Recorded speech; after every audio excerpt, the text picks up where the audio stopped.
Good evening and welcome back to the Diabear Adventuring Company. We are back with another episode of The Stolen Cities.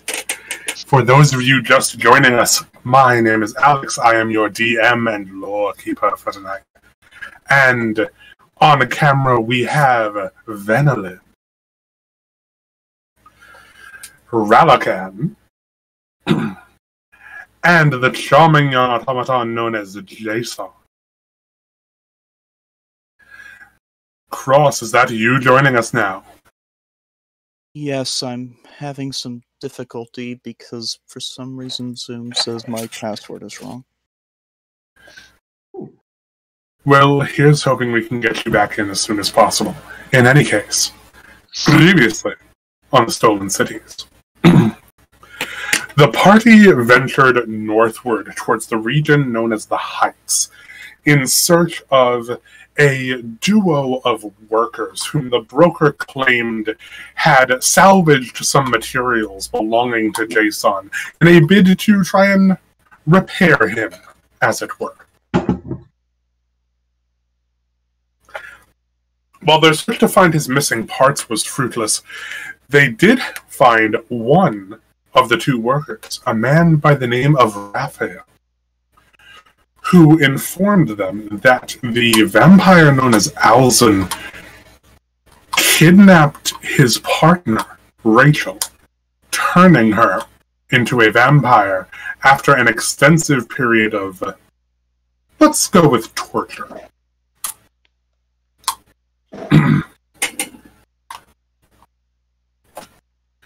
Our only lead on Alzin himself is the fact that a subordinate of his by the name of Cassidy happens to be staying at the yards to the west with Baron Tobin Hudson.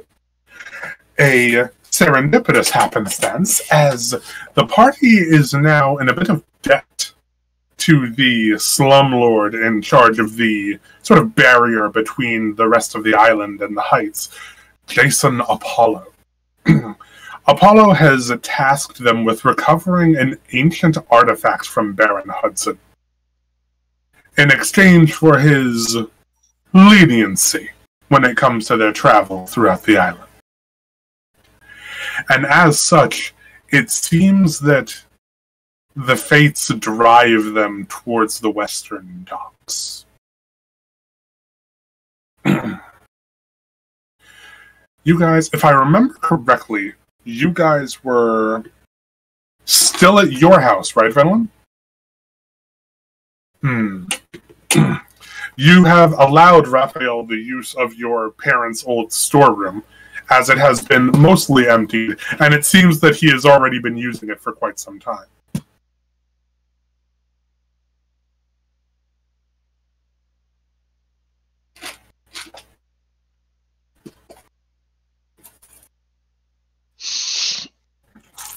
Yep. Bear with us, ladies and gentlemen. The cameras are going to shift just a little bit, and I'll be adjusting them as we go, but otherwise continue on.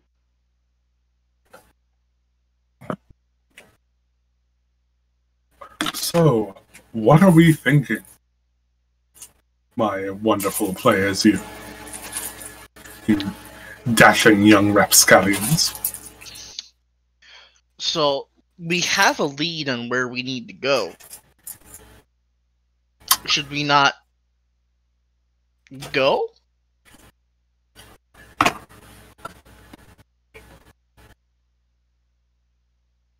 Now, I forgot. Did we end up doing a long rest during these events?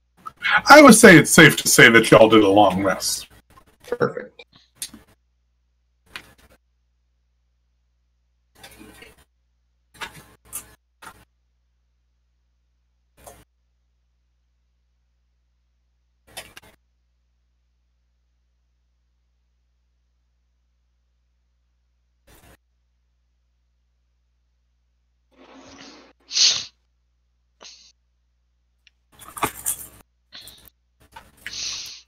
It appears that Lucas has usurped my role as the DM. I said I was working on it. I know.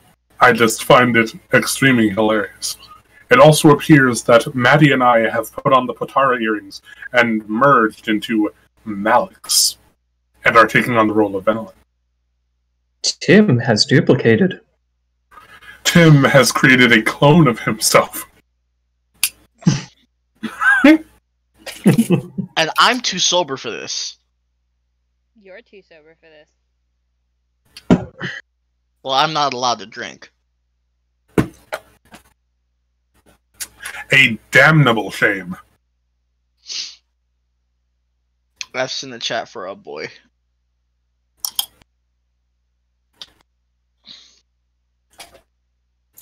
I have returned to my rightful place.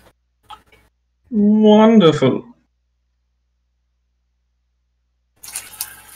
So, yes, is it not a good idea to head to the yards?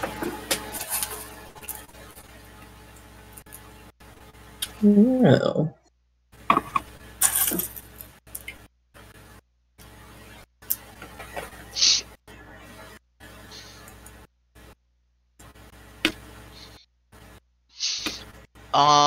yeah, that's what I put out.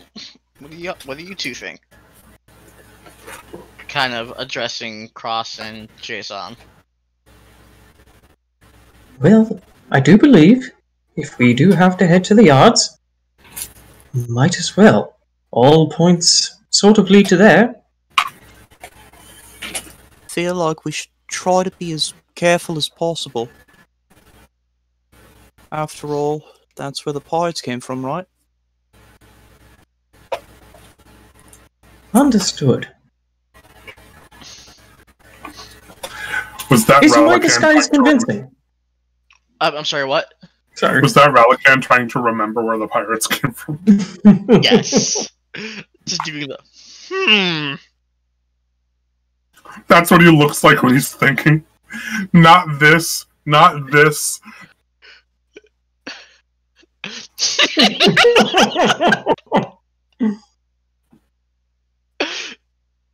Already starting. I gotta be problematic. No, you gotta be a meme. True. You never want to be problematic. In any case. What does your disguise consist of, Jason? So far, a rug. Just a long rug that's kind of wrapped around me like a cowl. I almost did a spit take. Fuck you.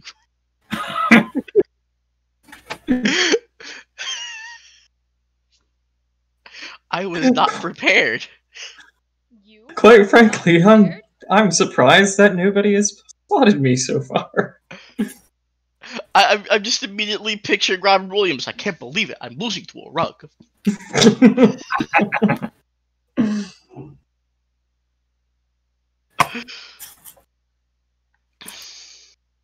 In any case. Despite the wonderful Robin Williams reference, I don't think Jason's gonna doubtfire his way through the yards.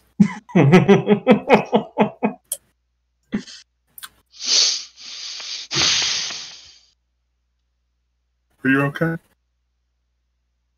I am upsetty spaghetti. Never forgetting.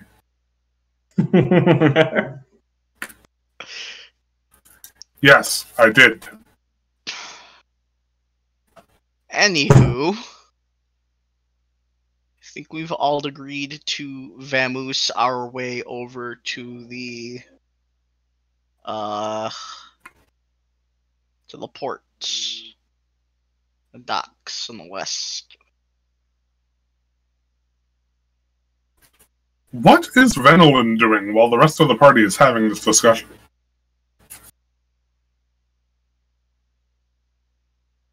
I don't know.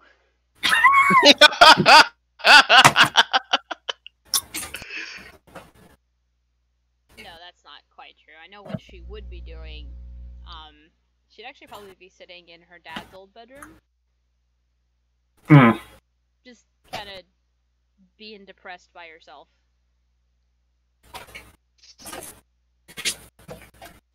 Ral kind of like knocks. Quiet, brooding noises. Ven, we're gonna go kill some vampires and pirates and other people that deserve murder. Well, you don't actually think that you're ready to kill vampires, do you?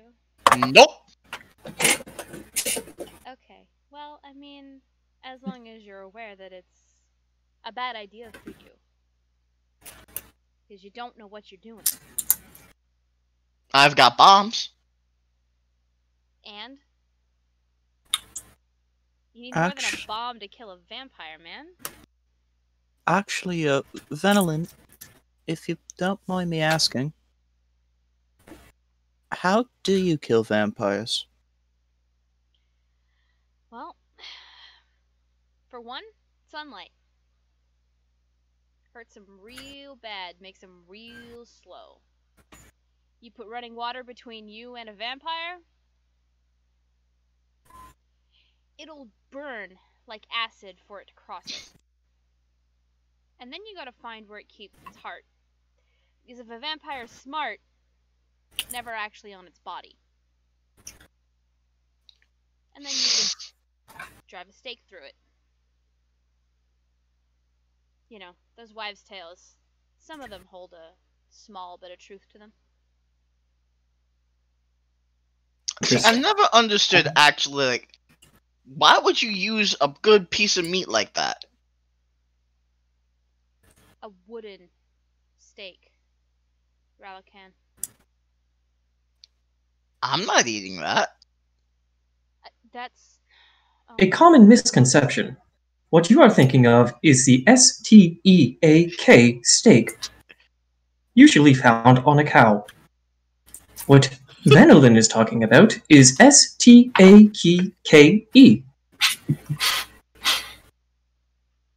A sharp-pointed stick of wood. Huh. An arrow can't do the job? Is it made of silver?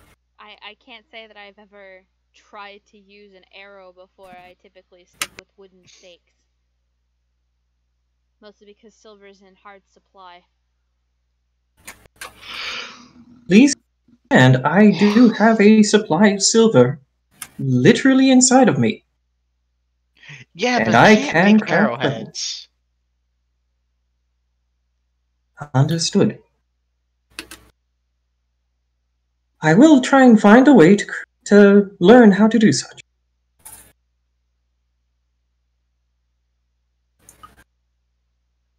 Jason, the homie. Just the homie. He bumbles. He's basically Amelia Bedelia, but a robot. But he's the homie.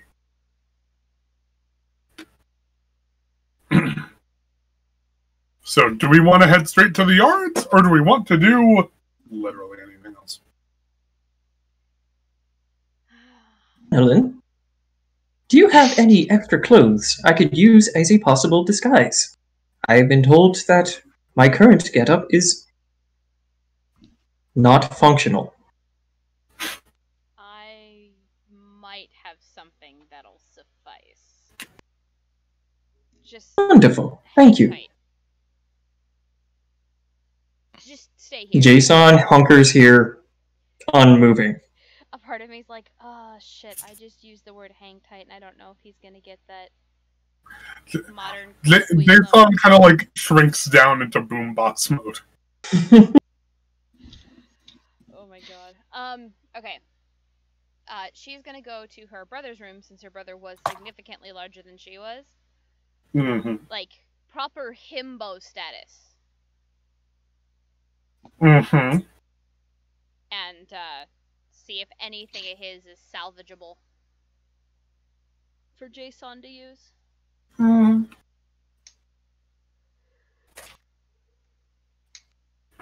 Give me a quick, fast investigation check. I can do that.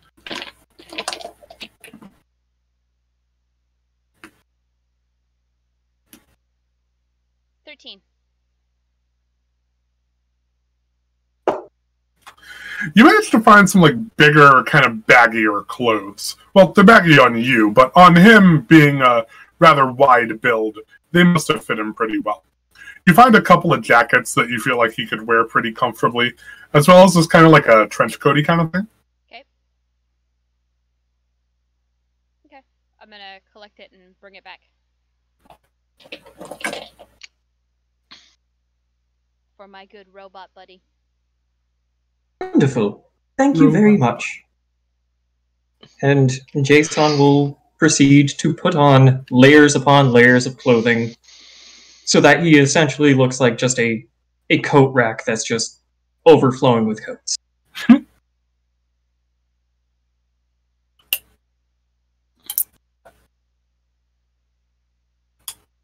He is now wearing all 3 of the coats that you gave him. Fantastic.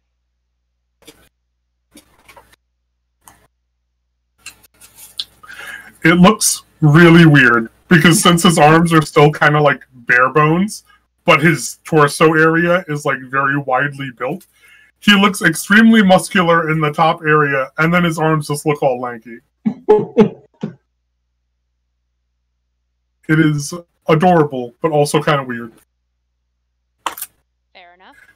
So, what do you guys want to do?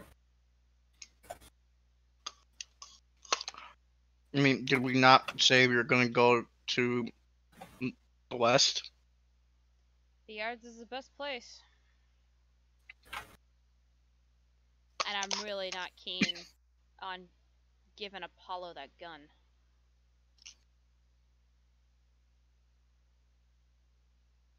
None of you have any idea what a gun is.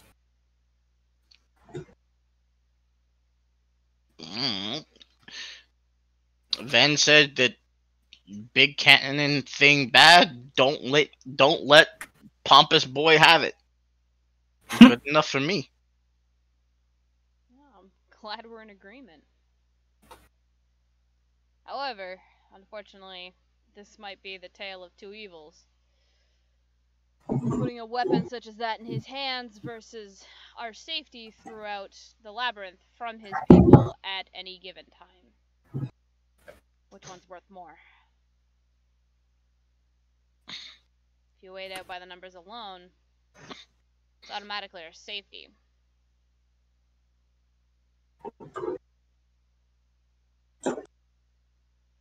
Yeah.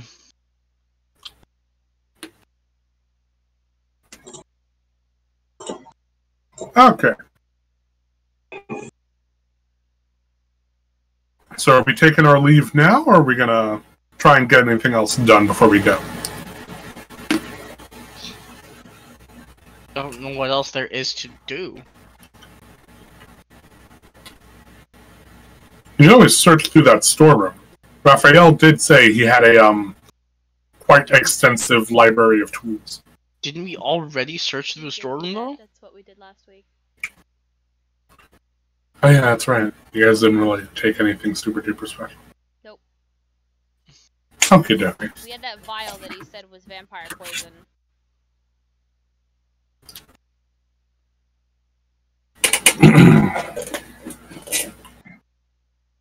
So I take it we're leaving.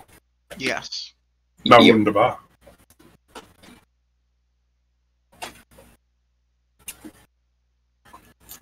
Want to say goodbye to anybody? Talk to anybody? Before I send you on your way? No, I don't think so. No. Not for Venelin.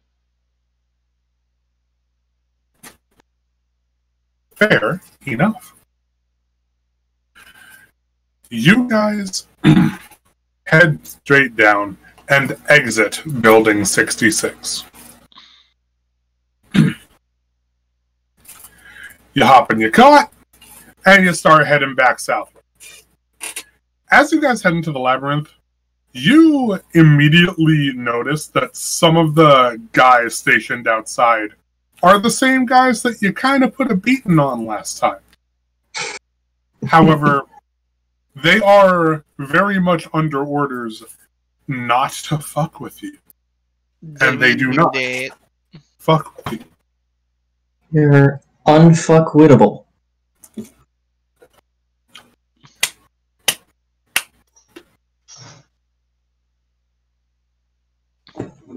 You guys are notorious like that. I'm just talking about. I am an innocent little Simic hybrid. I have never done anything bad to a person in my life.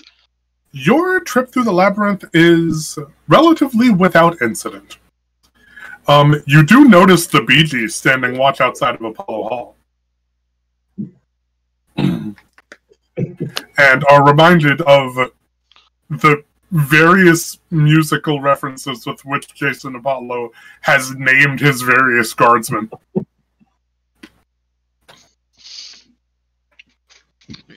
It's real fun.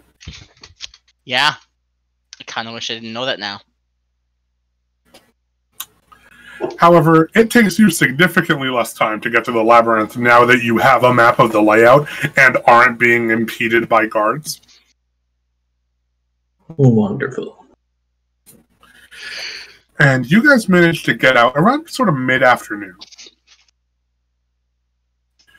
You guys have more than enough time to get to the yards.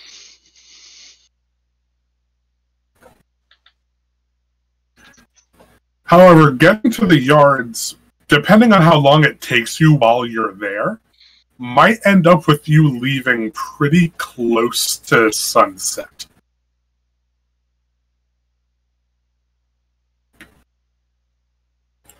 Okay.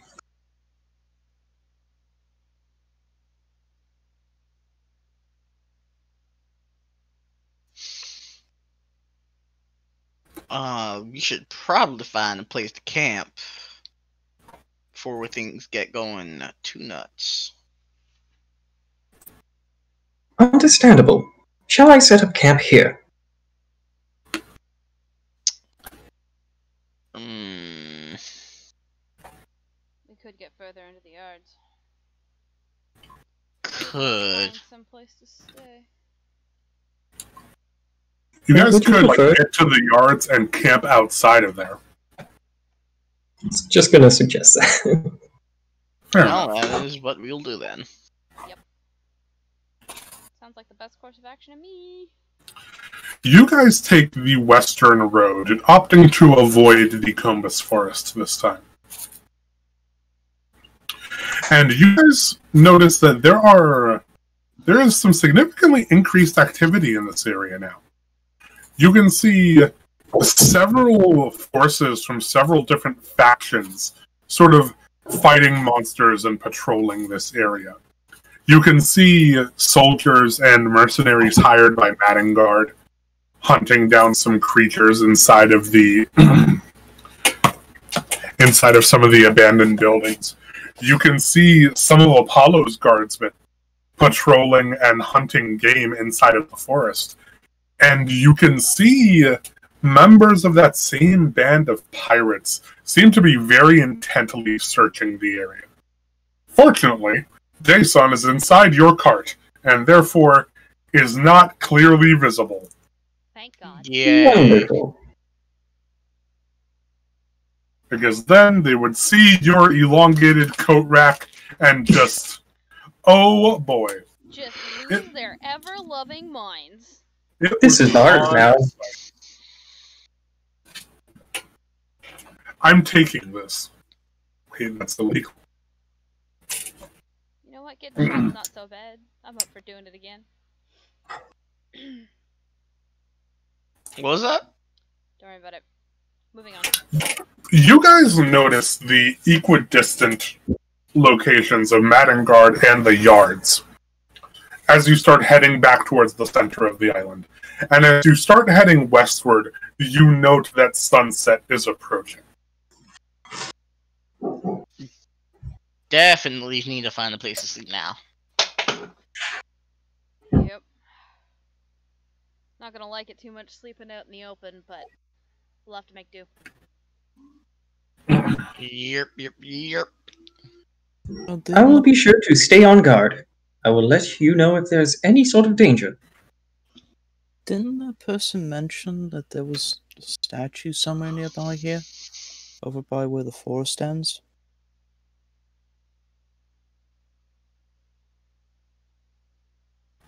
There is a statue at the end of the road before you get to the Barrens.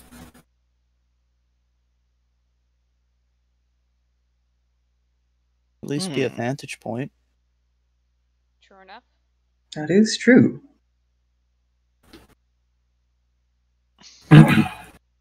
Could take a look-see.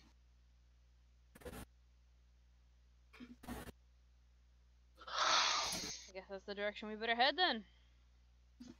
You guys finish navigating the path along the forest until you get to Combus Park.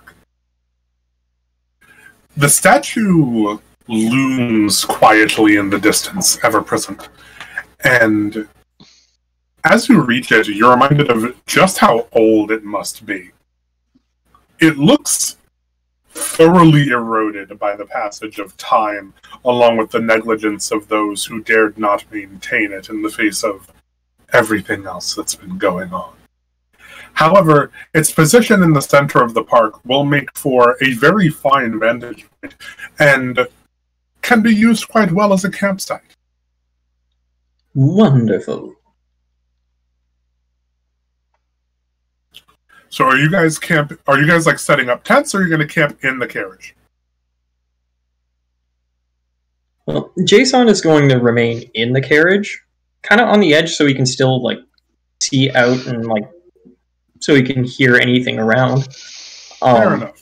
He doesn't want to be seen for reasons. Obvious reasons. Yeah. Okay.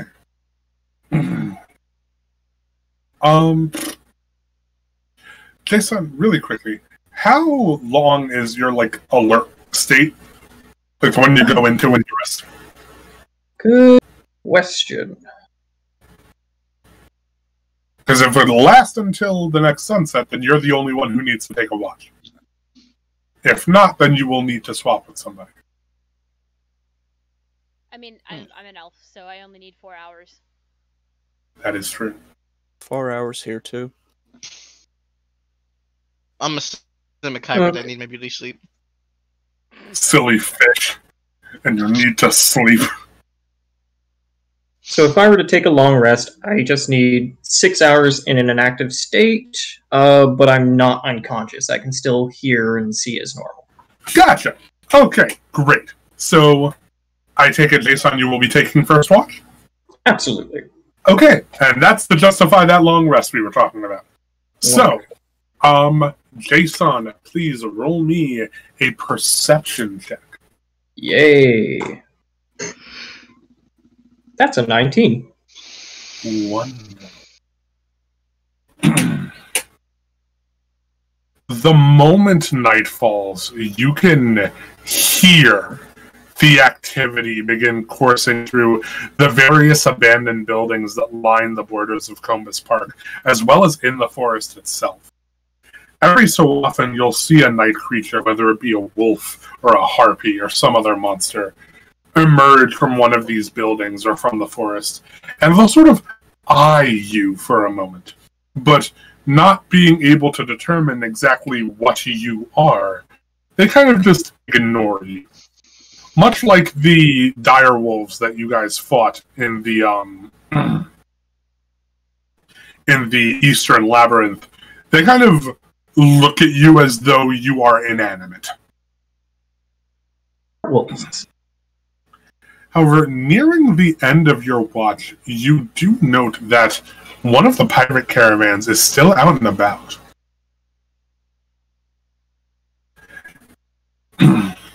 It looks very similar to the one you saw on your first night, on that last night in Mangard, before we ended up leaving.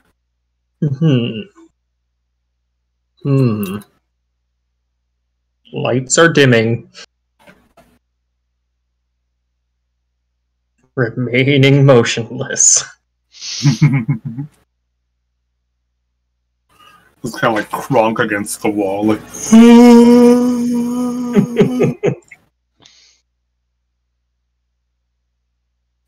You kind of dim your lights for a moment, just long enough to like let them pass. They make note of like the faint light of your having set up, but they don't really pay too much mind to it. Perfect.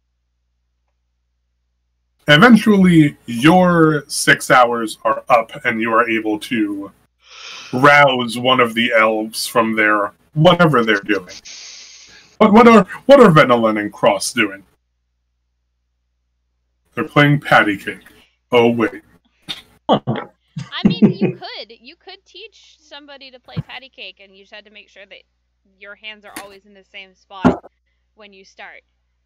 As long as you're always, because the hands never actually go that far from each other. You could teach somebody who is blind how to play patty cake. Yeah. And then you can, move them. I didn't come here to be debated with. Punches in the face. You suggested it and then tried to take it away, my dude. I didn't suggest anything. Your fault, Alex. Uh-huh. Okay. So which one of the elves are you going to alert? He's going to alert Venelin. Which is probably a better idea. Yeah. Cross don't look too good. Would you like to take watch for the rest of the night? I can. Did you rest well enough? Absolutely. Everything is perfectly functional. Glad to hear it.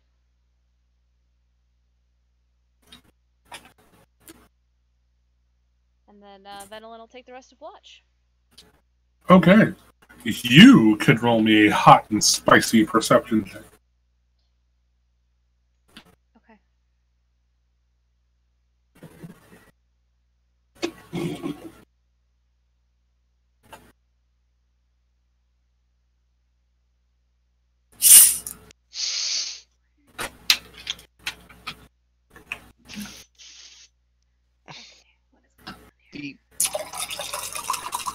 I'm a sheep. No, I have the. There it goes. It's just being a little bit laggy. You can do it. I believe in you. Yeah, I've got the dice roller on, and it's a little bit laggy. That's an 11. Yeah, that happens to me sometimes. I'm not feeling all too hot. I am gonna get some painkillers. I will be right back. My sincerest apologies. Fair. An 11. An 11.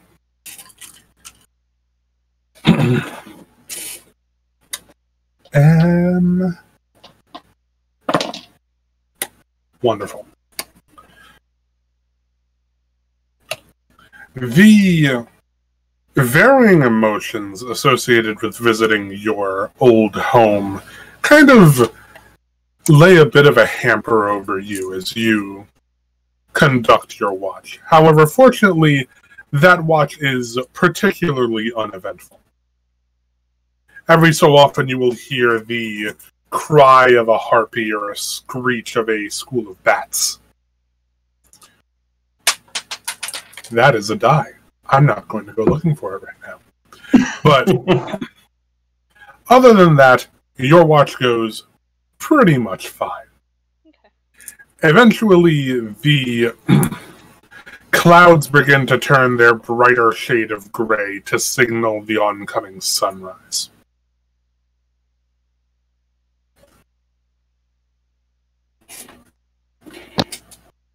I lied, I found it. So sorry about that, my headset. I was also dying. Feeling much better.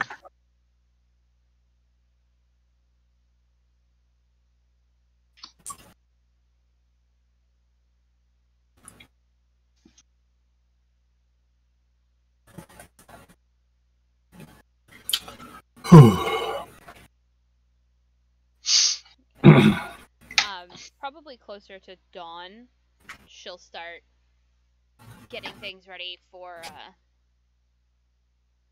breakfast.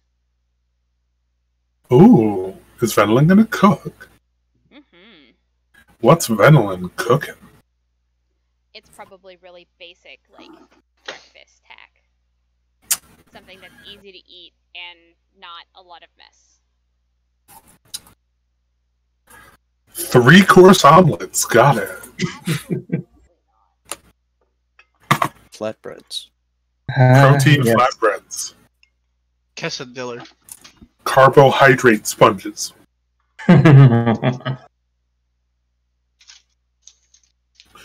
You guys are awoken to the smell of what smells like slowly cooking toast.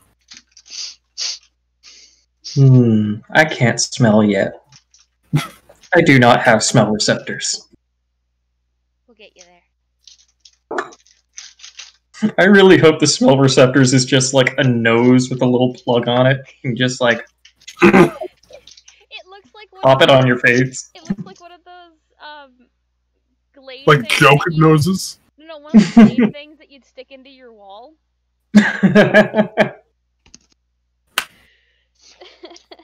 An essential oil diffuser. It's amazing. I'm here for it. That's what we need Jason's nose attachment to be.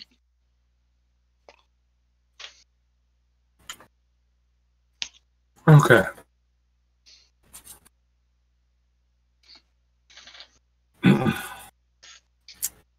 It seems that she has prepared some pretty bog standard stuff.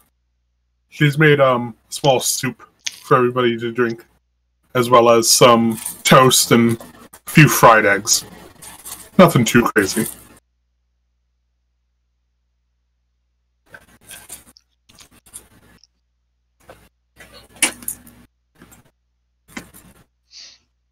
Nice, Finneran, thank you. You're welcome. Mighty thanks. I feel like you need to go wash up. It is morning. Yeah, but I'm not in my birthing pool. I'm no longer slimy. I know what I said. Fine. Raul will go find like a river or something to clean himself in. There is a shallow lake in the forest. Just remember, man, you started that. I This did. was entirely you. Nobody else suggested this. We're all just running with it.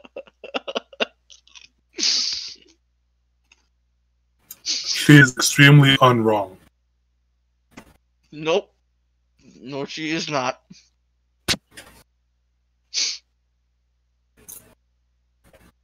So you go to wash up while everybody else eats their breakfast. And by the time you come back, everybody else is packed and ready to go. However, Jason has taken the liberty of making you like little bento with some eggs and some toast. I You would. give Jason a hug. I give Jason a hug. Jason cannot hug back. He's not programmed to do so. One day, Jason. One day. It's you hug him. It's very cold.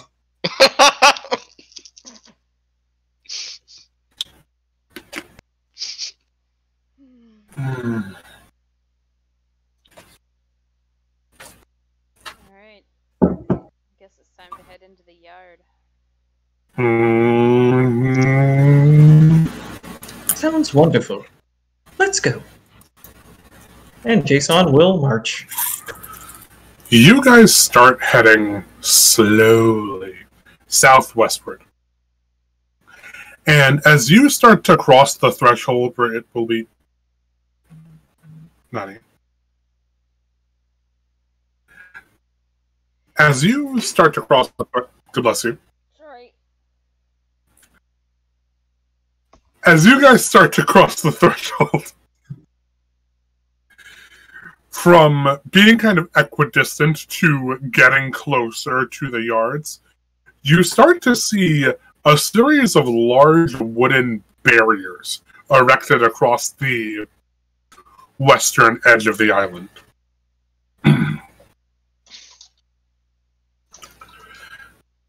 Every other mile or so, you can see a carriage sort of conducting a patrol. Until eventually you find yourself approaching a wide wooden gate. It is being manned by 4 guardsmen. 2 of them are in front of the gate, and 2 of them are in kind of like makeshift watchtowers built into the wall.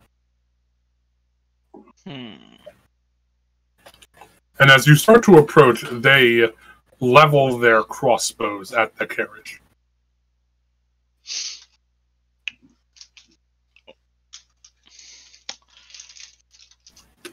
Do they have good visual of me and everyone else? Yes. Damn it. They can see you. You're standing on top of the cart. Right, I forget that's my usual freaking position. I would be remaining in the back of the cart, covered in coats. For obvious reasons. For obvious reasons. You are the best coat-covered robot in the world. Thank you.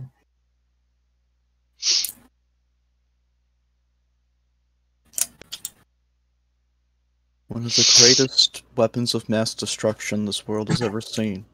And it's a coat rack. Raul will just kind of like wave them down. It's like, whoa, whoa, whoa, whoa, whoa, whoa, easy there. You don't want no trouble. What do you want? This is the yard? I heard like a fish. Yeah, these are the yards. We're not really a tourist trap. Well, that's good, because we're not really tourists. So what you doing here? We're here on business from the broker. Which means it's none of yours. You need to see the Baron. Yes, sir.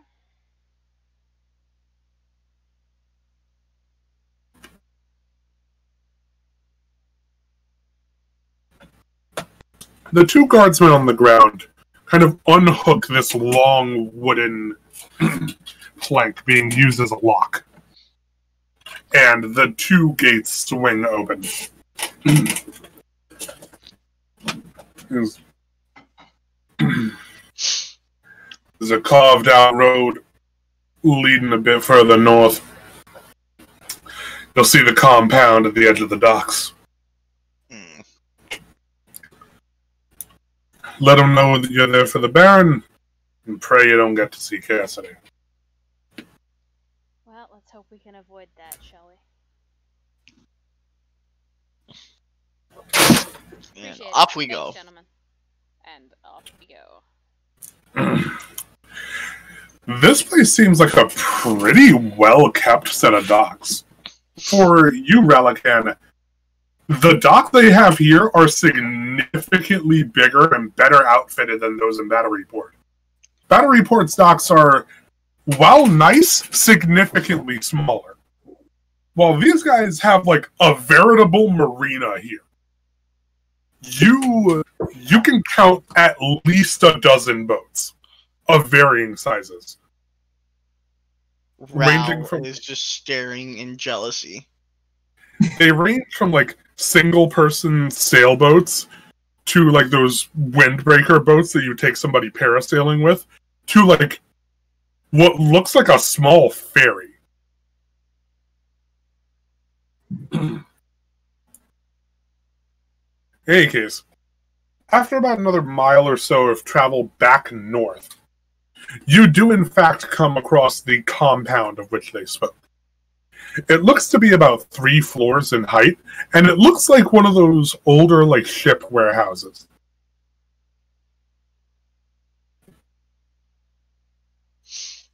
And this place is heavily guarded. There are at least 4 guards that you guys can count on the roof. two covering the main entrance, and every so often, if you look closely enough, you can see that there are guards inside doing patrols through the hallways.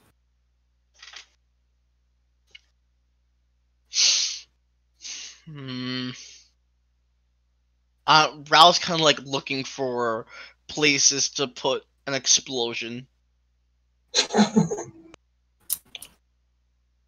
Where would be a nice place so we could detonate in like 40-30 minutes? Roll me an intelligence check. Okay, intelligence.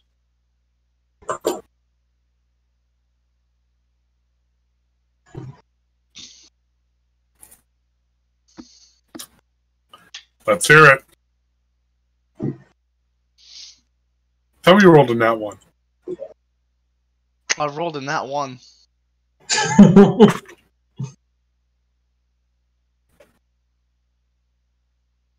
inner machinations of your mind are an enigma. Is mayonnaise an explosive? No, Patrick, mayonnaise is not an explosive. Honey mustard is not an explosive either. Tell that to Vietnam. That was the Middle East. That was dark. It was. Fortunate Son plays in the distance. Whoa. Why do you do this?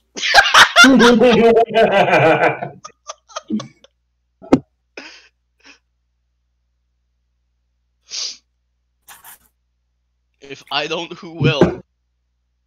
I don't know, but maybe not on stream.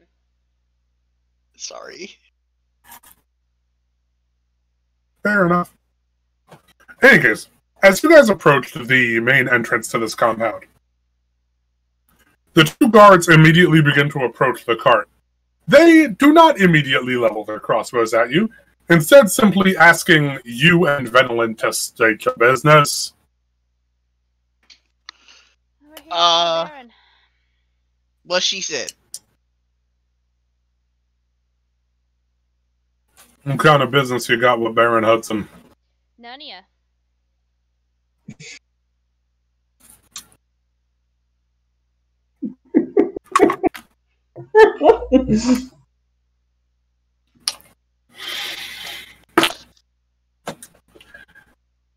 Can I get a name? Valerie.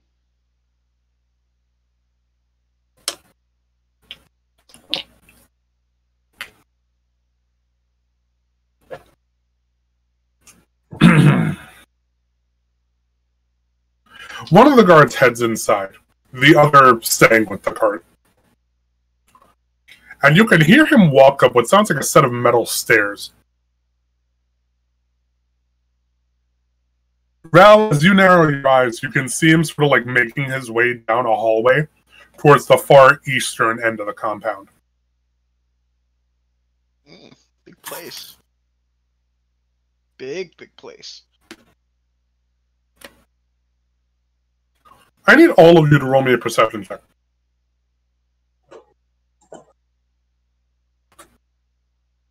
$13. 5.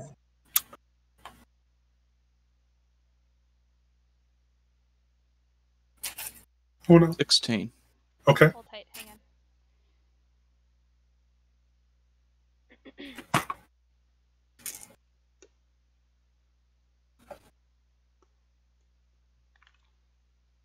Feels kind of weird opening my dice.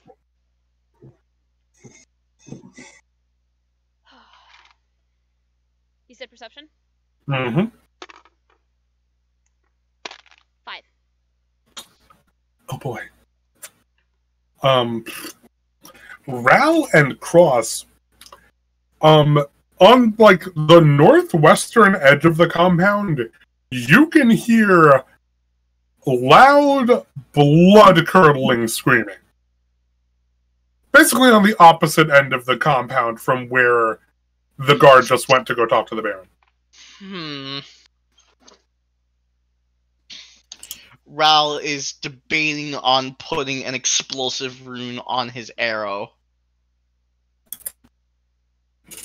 Just The guard who is watching your cart seems unfazed. Did you heavily hear that, or debating. Did I miss that? With a 5, you can hear it kind of muffled.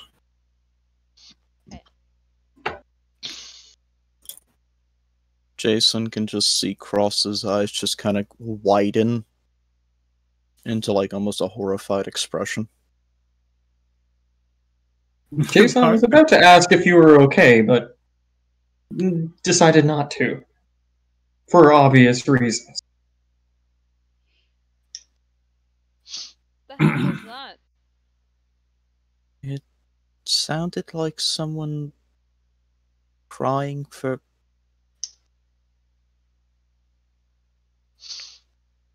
It sounded a lot like of pain. A lot of pain. Yeah. Time is it? Yeah, it's about breakfast time. I'm sorry. Breakfast time?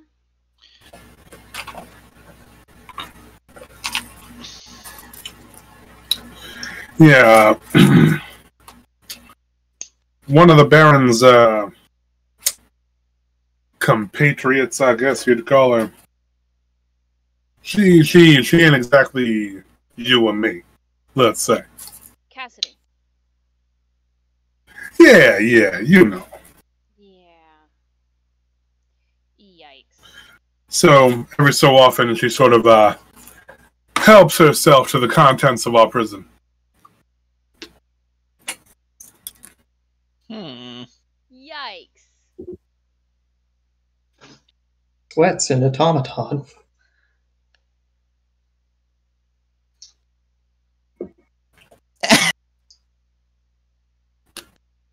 I'm in danger. Aren't we all? Eventually, after about another minute, the first guard comes back down. It's like, you can come with me. okay. Will you guys be bringing Jason with you? How about this? Cross, you can go with Vetelan. I'll stay here with the stuff.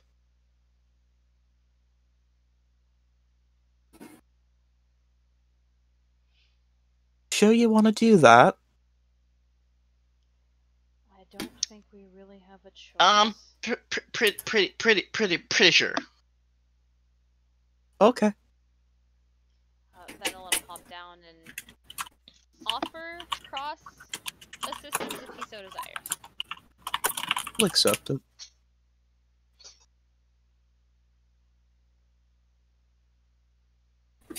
Alright.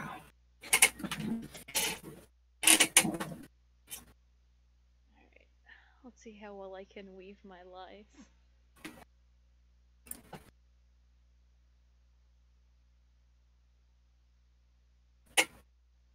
The guard leads you inside and directly up that same flight of stairs. And you can see a guard. Wonderful. You can see a guard sort of making his patrol rounds as he brings you to the end of the hall in front of what looks like a very large steel door. Kind of like one of those pressurized doors you'd find on a ship. And behind it, you can vaguely hear a loud argument. You can hear a male voice arguing with another, kind of like softer male voice. And the moment the guard knocks at the door, you hear a muffled, "What?"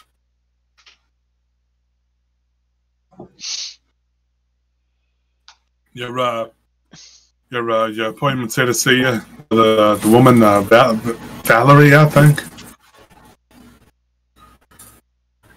The wheel on the pressurized door immediately begins to spin, and you hear a loud sort of chunk as it unlocks and swings open inward.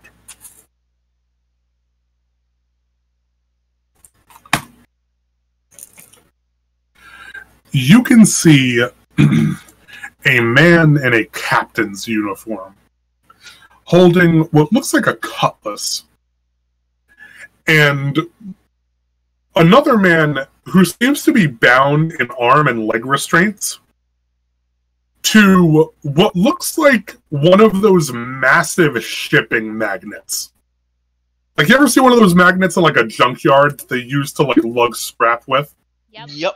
One of those is like mounted to the wall, and the guy's arm and leg restraints are magnetized to it. Huh. Okay. Not gonna lie, I'm getting brave little toaster vibes, and I don't know how I feel about it. I have no idea what you're talking about. I don't know if anybody else would. I do. Oh, thank God. You know, some days I think that kids movie was a fever dream. Thanks for bringing up all my repressed memories. Welcome. Sorry, Tim, I refuse to suffer alone. The junkyard scene is terrifying. Yep. Anyway. And I'm just thinking, yeah, bitch, magnets, but like, okay. Yeah, Alex is like, magnets are cool. Tim and I are like, no. How do they even work? Fucking magnet. Alright. Yeah, bitch, science. So, man, strapped to Mm-hmm. the wall. That's a giant magnet. He kind of turns to you and he's just like, oh. They told me I had an appointment with a woman. Forgive me. Must have slipped my mind. Baron Hudson, you are? Valerie. Your lordship.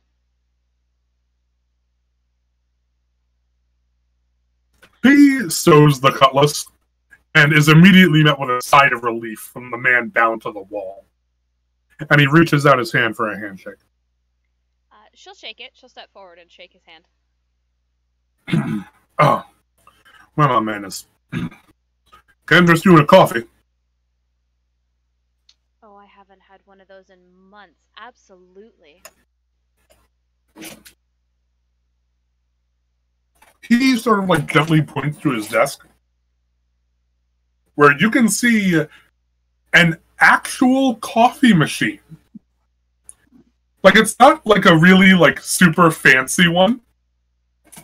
It's very much one of those like older ones that'll make you like a couple cups, but nothing more than that.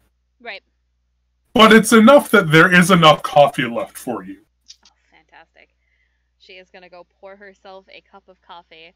I say, not really knowing very well what coffee tastes like, because me, the player, doesn't drink it. Fair enough. Imagine yourself with a very strong blend of just utter pure caffeine entering your senses. Okay. I'm not describing the sensation of coffee. No, it's all good. You don't have to. Okay. So she'll pour herself a cup, and then offer the cup to Cross if he would like to try it before she starts drinking.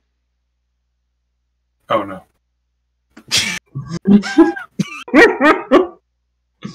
Cross will gently take the cup and give a bit of a sip. Imagine an even flow of pure caffeine entering your senses. Oh yeah.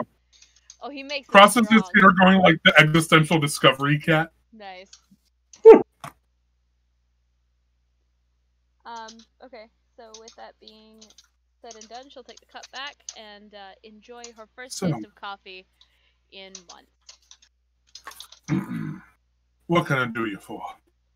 Well, you see, I've been tracking this item that was stolen from my family. And I heard that it wound up in your possession. And you see, I don't take theft very lightly. What is this item, pray tell? Oh, it would be a handheld cannon about yay big. It was my father's. Proprietary make, you understand? His eyes kind of narrow a bit at the description. Mm-hmm.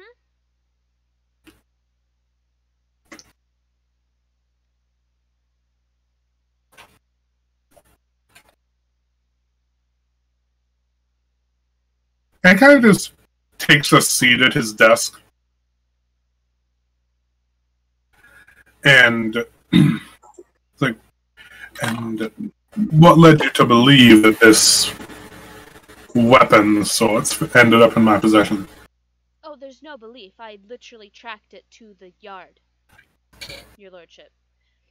And I would assume that something of that kind of value would wind up in your possession and not somebody common or one of your guardsmen.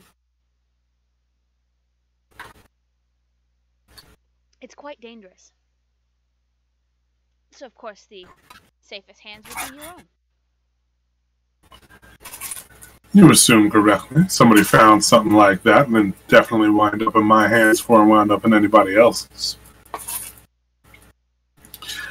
However, you of all people must know the transactional nature of such things.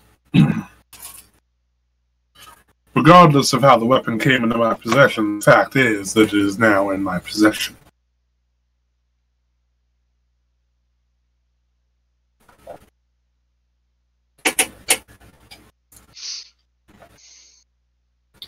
And I hazard to say that it is not for sale. Well, now see, again, here's the problem. It's not yours. It's mine, al dente, due to my father's demise. So, don't want to have to get up in arms and, well, possibly ruin your hold here in the yards by stating that you are an untrustworthy leader. And besides, we might have something that we could compensate for. A trade, if you will. Let me say, you have a tongue made of such fine silver it could cut a vampire, ma'am, but trust is overrated. I don't need my associates to trust me. I need them to listen to me. I need them to understand that their orders are their orders, and if they get up in arms, their arms come off. Yes, and how many Tell did me. you take along? Tell me. And you hear a faint scraping of wood against metal as he sort of slips something out from the underside of his desk. Was it about yay big? And he is holding the shotgun. At me? Mm-hmm. Okay. Why, yes. That would be the item in question.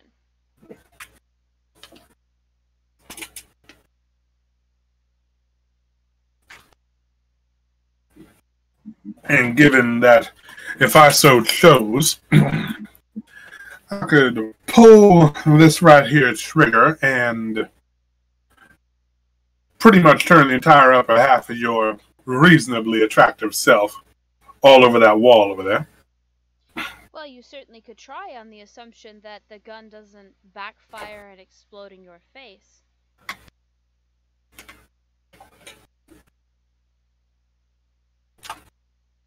If not handled with care, and she kind of gives it a pointed look as if she's looking it over and deciding that it hasn't been handled with care, guns like that can jam, break, even explode. And I wouldn't want to see your handsome face splattered all over the wall behind you. It does sound rather dangerous. He kind of looks at Cross, then back at you, and down at the gun.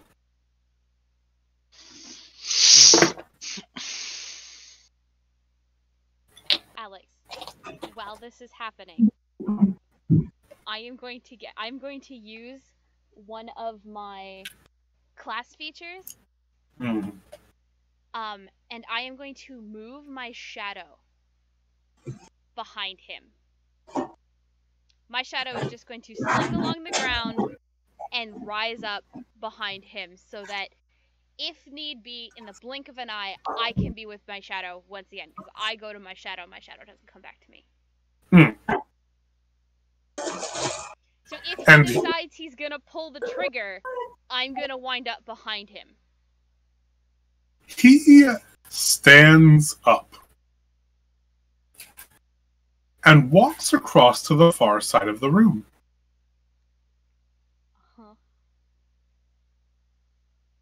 My shadow is trailing him, by the way, very subtly. He points the shotgun at the man he has bound to the wall.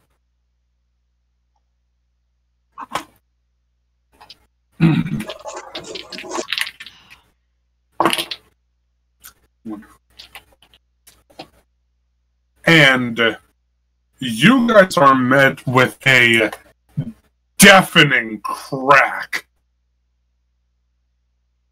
as he takes it in both hands, levels it at the guy, and pulls the trigger. Oh no. It does not jam. Oh no. Oh boy. Oh boy, I may have miscalculated this. You think? Yeah, just a little bit. That man's head is not there.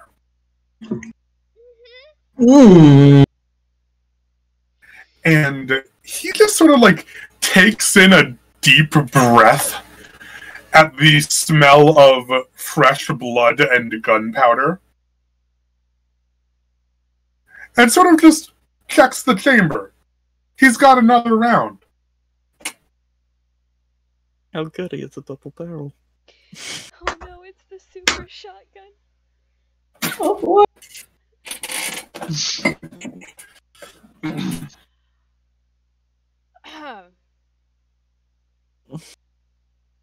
Fortunately, many of my subordinates are more well-versed in this type of ancient warfare than I am, and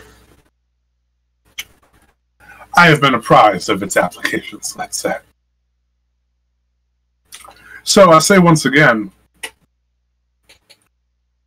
what do you intend to do in order to usurp this weapon from me? What are you willing to take?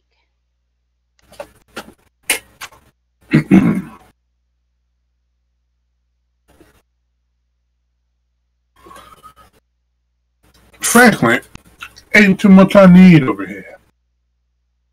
I am, however, in the service of another at the moment, who's in search of a certain artifact. And I may be willing to effect a trade. The gun for the artifact, I'm assuming.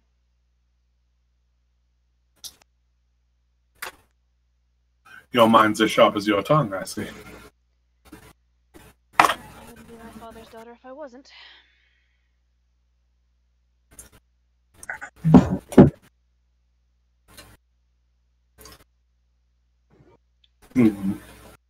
Although, I'm not sure what you would want with an artifact.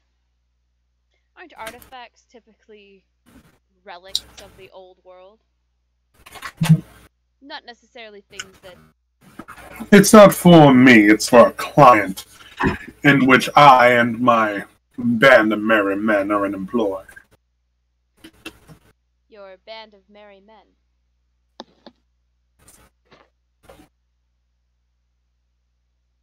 the men that just need to follow your orders. Something like that. Well, fair enough.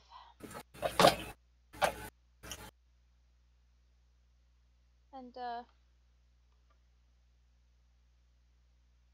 what if I were to be able to lead you to said artifact? I love Lucas's face. Please trust me. Please trust that Venom's not gonna sell Jason out. I mean, shotgun diplomacy has been doing so well so far. And this is why I stayed behind. So that your rash mouth decisions wouldn't get us killed? Exactly. You got a line on this artifact, Valerie? Hardest thing you've done all campaign. I do. Of course I do. Come on now, you don't do what I do and not know how to get information. Guess a lady like you getting around as she does comes in contact with a whole lot of faces. Well, now you're just making me sound like a whore.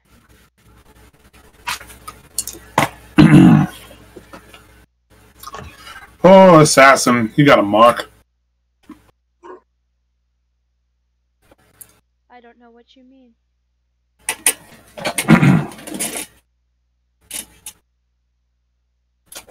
She knows exactly what he means. She's just playing. I mean, ain't no way in heaven, hell, anywhere in between you just came across this weapon by happenstance. My guess is somebody put you on. You truly think that? You think I would be so fooled as to take on a job in the middle of your territory?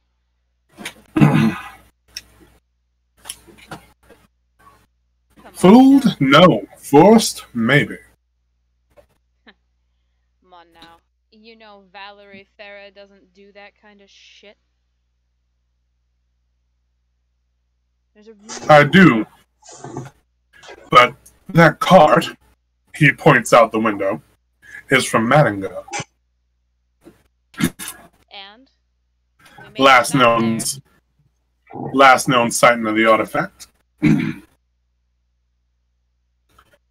boy up there, he points to the top of the cart, is from Battery Port. The boy right here points to the blind kid. I got no idea where the hell he's from.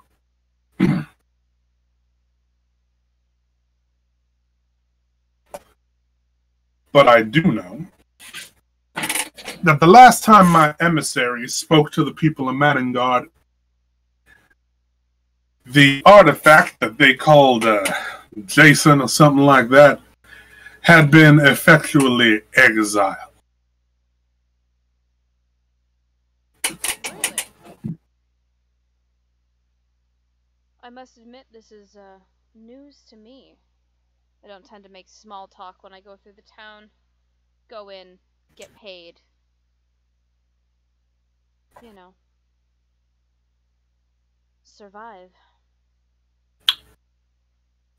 He stows the shotgun for a moment and sort of like heads to the far edge of the room where you can see a pile of what look like clothes and other belongings. And he sort of pulls from the top of it what looks like a greenish jacket that bears the insignia of the town of Madingard.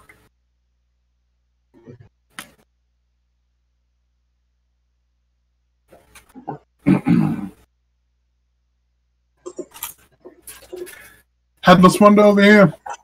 You got a big mouth.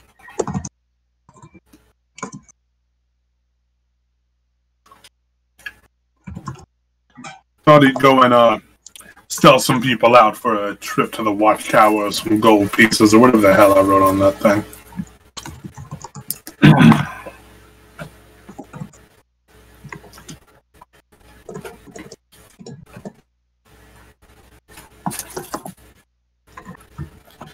So how about you quit pulling my leg and tell me what I need to know?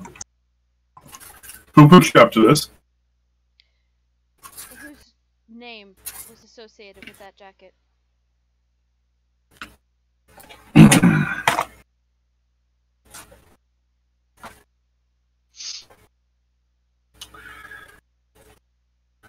I was told that y'all were forced to leave by an Isaac Crowley, real pompous type.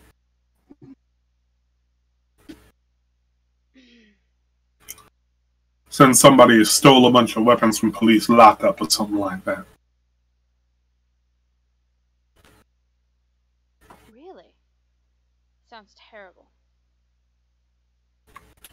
And it's not too often I see a foreign officer in a Madden Guard cart. Especially harboring around a kid.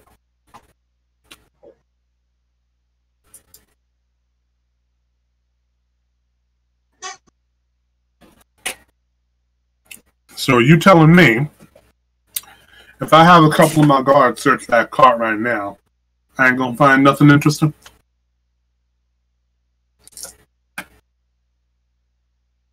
No, I don't believe so. Wonderful. I'm not sure what you mean by a foreign officer.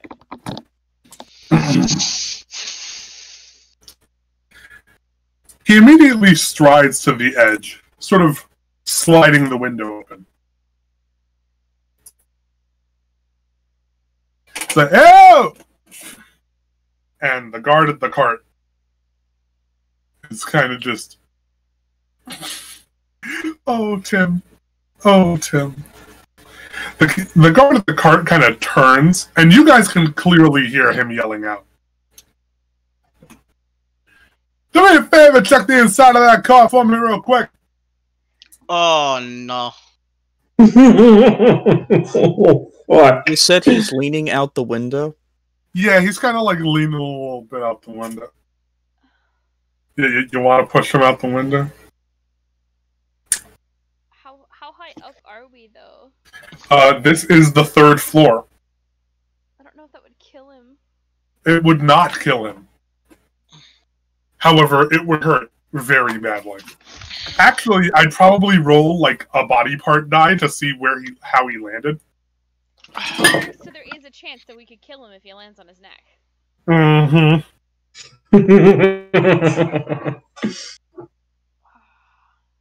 So give me a second to pull up a body part die. Are you gonna push him, Tim? I need to know. I'm tempted. I need to know, because if you are, it determines what I'm doing next. It's gonna be good.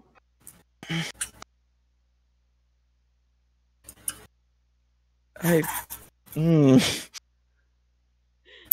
gonna channel your inner Mike? Do I want to do a mic here? I mean, he's making it rather easy right now. He really is. And I mean, if you push him out the right way, there's a really solid chance he's gonna land on his neck and snap his neck. Or at least be paralyzed from the shoulders down. Alex? Mm-hmm. I'm going to activate my astral arms. But I'm not going to make them visible. Okay. As that's happening, not that I know that this is happening, Venelin is striding after him to try and get him just to stop asking them to check the cart. Mostly so that I am close enough so that when he starts to slide out, I would like to sleight of hand the gun. Okay.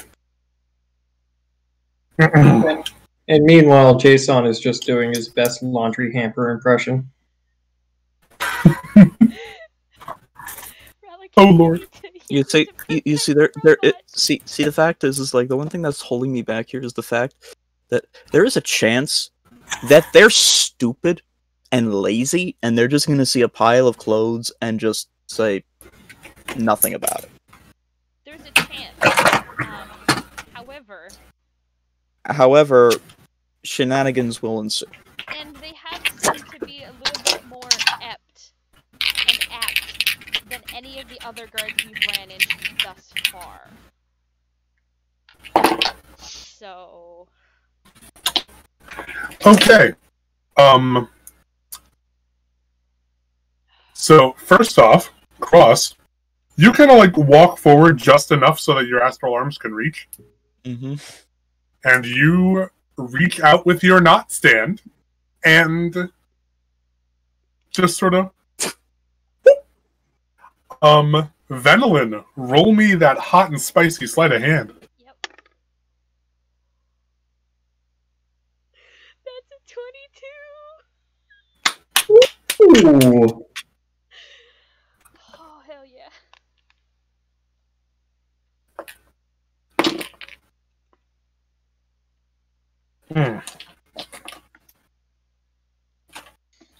And you do manage to push him out the window.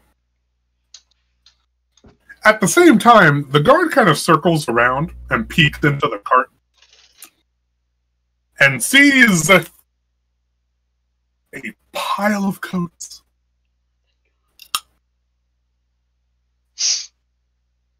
Jason has mastered the sorcerer's art of turning around so nobody can see his robot body parts. He is the master of disguise. I am just a Tell barrel. time. Always bank on them being idiots. That's the moral of the story. Other moral of the story: don't lean out a window. I mean, yes. But Tim, how the fuck are we gonna get out of here now? You were the Did one who someone encouraged call for me. boom? I mean, yes, I encourage Well, you. here's what you can do, okay? Start screaming, Mr. Hudson, look out, and try to grab him. Okay, I definitely can do that. I'm definitely It'll going look Yeah, like Mr. an accident. I'm definitely going And- to look like I try, but I am absolutely intending to Ma- miss. Make it Yeah, look like you- an accident. And you just so happen to grab the shotgun. Perfect. I didn't see anybody push him.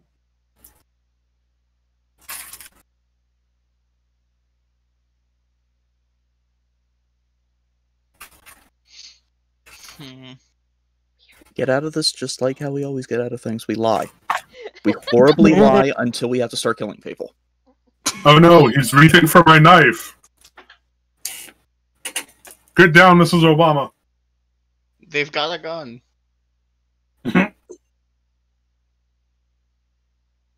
Don't worry, you don't need to do any screaming. Because Baron Tobin Hudson screams all the way down. Oh.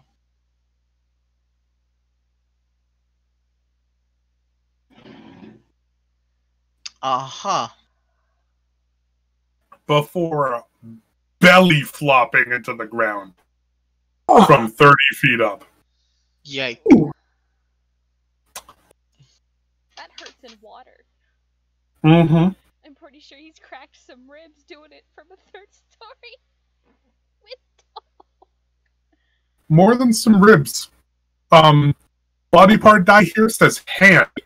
So at some point he like reaches out his arm and just like, yeah, no, his arm is not fun. mm. You guys can hear a small cacophony of cracking noises for a split second as he hits the ground. And the guard turns back around. He's just like, ain't nothing in here, boss, but a bunch of boss? But, and then he looks down. And immediately runs toward his boss's body. Fortunately, being in the edge of the window, he did not see you, Venom. And fortunately, Cross, because you used your knot stand, he did not see you either. Venolin is going to stash this gun up the back of her coat.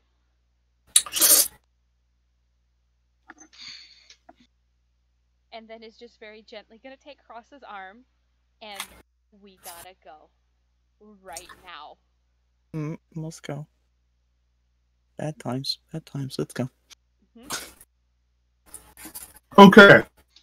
I need to double check something really quick. Hold tight. Mm-hmm. Fuck, shit. I don't. Damn it, I'm not a high elf. I don't have message. Okay. You kind of spin the wheel on the pressurized door, and it depressurizes and opens again. And then you remember that there's 2 guards right outside. I will need you guys to make me a deception check to not appear visibly perturbed by having pushed a man out of a building. Would horrified look of, oh my god, a man just fell out of a window work? You're blind. Yes, but nobody. But I heard it. Oh. And the scream. I heard a man scary. blood-curdling scream of a man falling 3 stories, then followed by a... Yeah, but you also heard the blood-curdling scream before, so... Doesn't mean that he's not nervous about it. Fair enough. Either Fair way, enough. I still think we need to roll deception checks, yes? Yes. Although part of me really wishes it was persuasion. Oh, God, I wish it was persuasion. That's okay.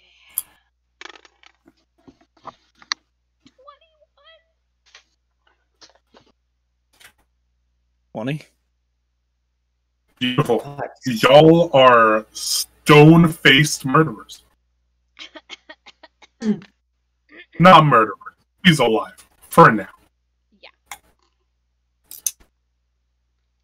Venelin keeps their pace sort of hurried, but it's to match the pace of everybody else flooding outside to see what happened. Yeah. She's not rushing, but she's not lollygagging. She's keeping pace with everybody else and making sure Cross isn't getting jostled too much. Mm-hmm. And then they get out to the cart, and she just helps Cross into the back of the cart, climbs up onto the cart, and just starts moving the cart out of the way. And that's what she tells the guards. It's like, well, we need to move the cart so that it's not in the way when your help gets here, yada yada Hang on. yada. Hang on. Okay. Hang on. Okay. You guys hear a dizzying array of commotion as you guys start heading down the stairs towards the entrance. And by the time you get down those stairs, there is a small crowd gathered around the Baron's body. And you sort of like stash Cross in the back of the cart. You tell one of the guards that you need to, back the cart up. You get in the front seat of the cart. And the moment you're about to have the horses rear back, you hear a female voice from the center of the crowd go, "Get the hell out of my way." Yes, ma'am. Suddenly, the crowd breaks, revealing a rather slender-looking blonde standing over the Baron's body. And the moment she turns to you, you are met with a pair of piercing red eyes. About as red as that man's brain splattered on that wall. And I will need both Ral and Venelin to roll me a charisma saving throw. Can I not? I don't know. You're looking at it. Okay, but I have to ask, what is it against? Like, what's the DC? No, what's the effect? Elf. I have advantage against charms. Ooh, that is true. Yeah, that counts as a charm. Dope.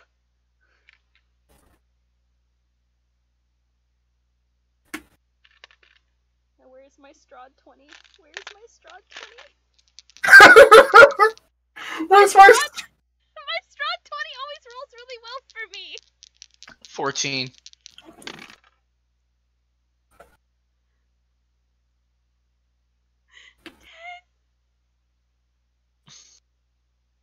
Oh.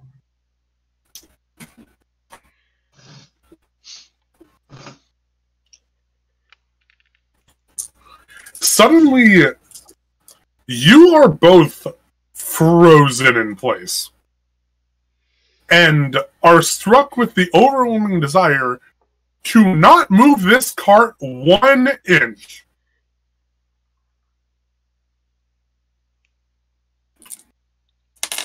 Huh.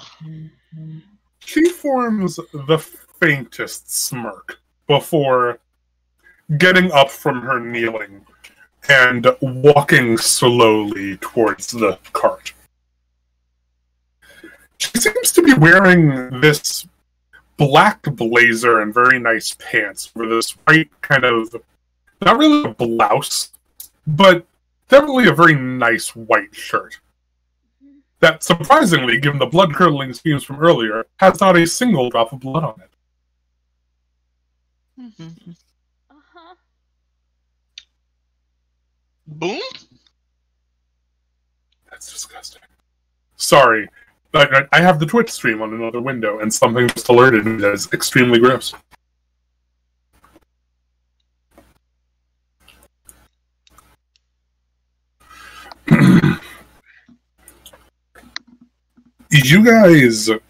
You are met with this woman as she kind of just like very gently smiles at you.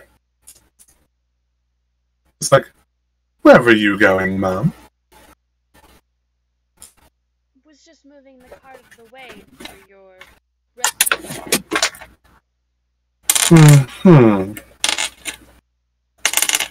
And you had nothing to do with this, I presume? No, ma'am. Which isn't a lie.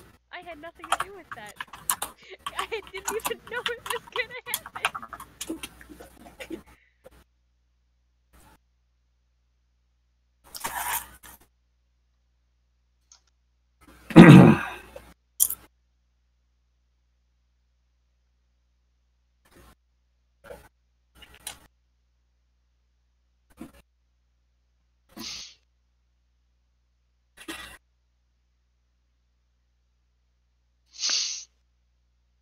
She simply says, "You're not lying to me, are you?" And it almost feels painful to lie to her. Sure, but I'm not. I'm actually not. Everything I'm saying is the complete and utter truth. Yeah, That is true. it is the truth. And truth be told, if we really want to get technical, I don't even think Venelin even knew Cross could do that. I'm sure she didn't. No, she didn't. She had no idea. This looked like a horrible accident. Yep, he looked like he just leaned too far out the window and fell. Couldn't get a hold of himself. And I just took advantage. That's going to be a fun conversation to have in a minute. Oh. Okay, continue. No, ma'am, I'm not lying to you.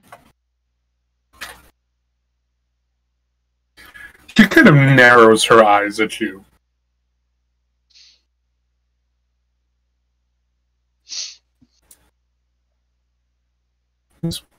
Understood. She kind of gently places her hand on your shoulder for a moment, before letting it fall to the side of the cart, and then to her side. Please do that. Get the cart out of the way so we can clear a path. Of course, ma'am. And, Venelin will get the horses going. Mm-hmm.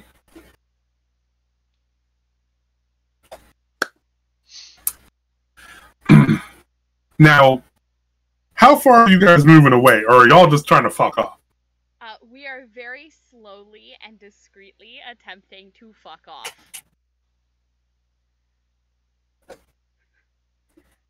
That sounds entirely understandable. Again, trying not to look like I'm hurrying or being too slow, just at the right pace so as to not draw attention to myself. Mm. I have bombs. She just Make- glances up at Ralakan. Not now! No reconnaissance. Wrong session.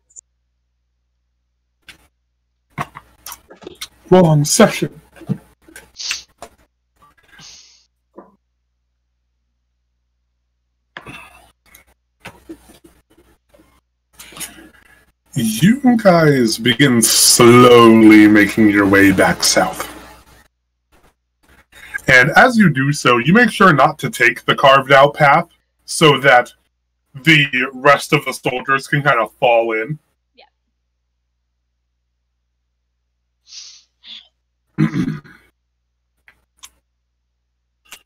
And the entrance is completely unguarded as you guys start to leave. Good.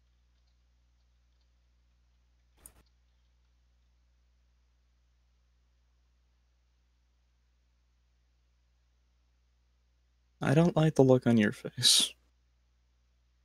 On who? Sorry, I got a Discord message from Monica.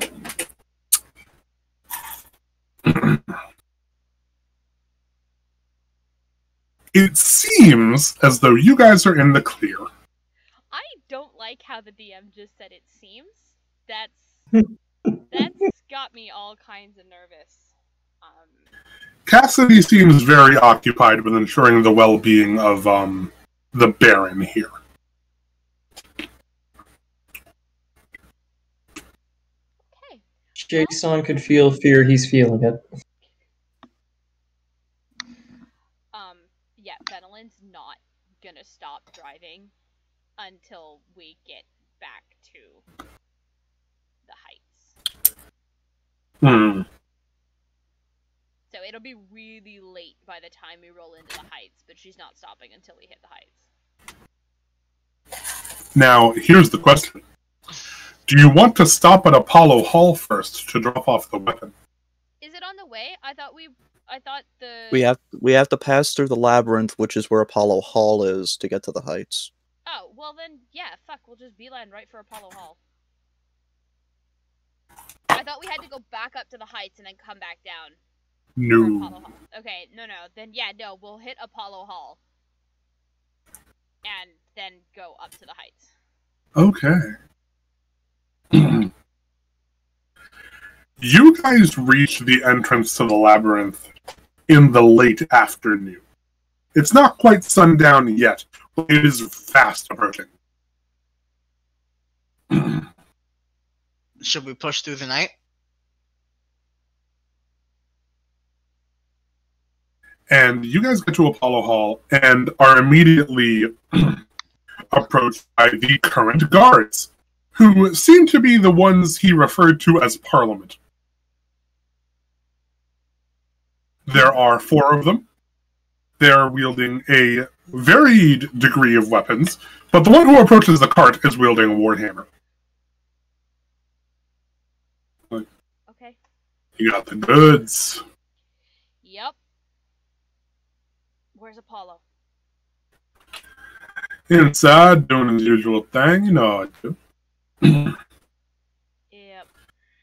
Who's going in, Ollie? No, this is gonna be a very quick drop-off. Fair enough. She'll look up at Ralakan. Just stay with the cart. This won't take long. And, she hops down and walks into Apollo Hall, knowing very well that that gun has one last round in it. The guard joins you. Uh-huh. He's kind of standing just a few feet behind you as you're making your way down. The boss man! And you can see Apollo sitting at a piano. Like, is that her? Yep, she's got the funk.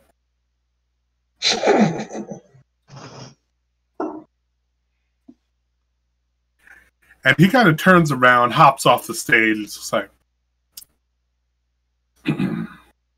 see right, lady? You got the funk? Yep. Let's see the goods. Where's my payment? I believe a writ from you would suffice.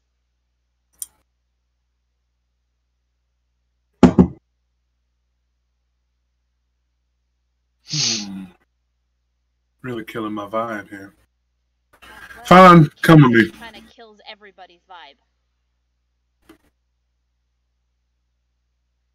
Ain't nobody take nobody at their word anymore. And he kind of walks you backstage and up a flight of stairs to what looks like his office. It is very nice. He's got some pretty old, kind of like expressionist paintings in here. He's got another piano in here as well, and another harp. However, he pulls out a looks like a pad of some sort and a quill pen. And he sort of writes out a formal writ claiming that you... What's the name there, lady? Venelin. Venelin. Have unrestricted passage through the labyrinth and any other potential crossings, barriers, or pathways that come under the influence of Jason Apollo. And he signs with his signature, which is simply a large, ornate A with what look like harp strings setting through the logo.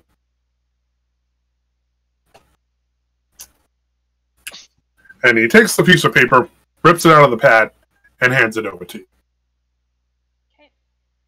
She pulls the gun out from underneath her coat, sets it on the table. And shoots him in the face. That is loaded. One shot. Try not to blow One yourself shot. up. I'll do my best.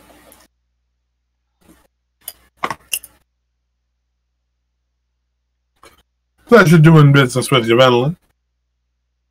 Pleasure, Apollo. Quick question. What are you going to do with him?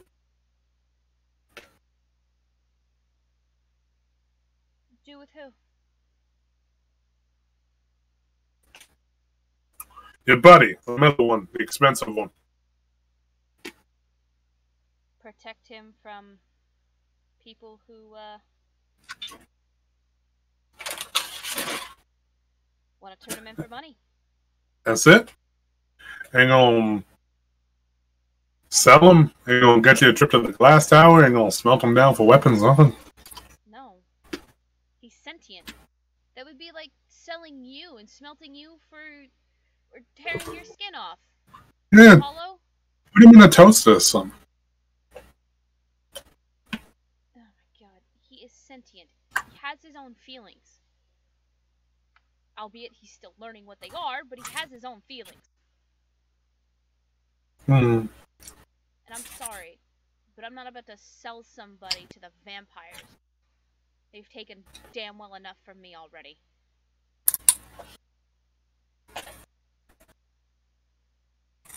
Hang on.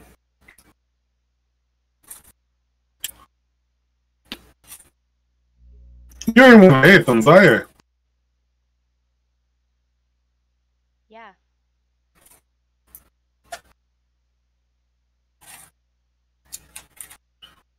Dawn times I live and breathe. Thought y'all died. Yeah, well, one of us survived. Look, That's one? just one.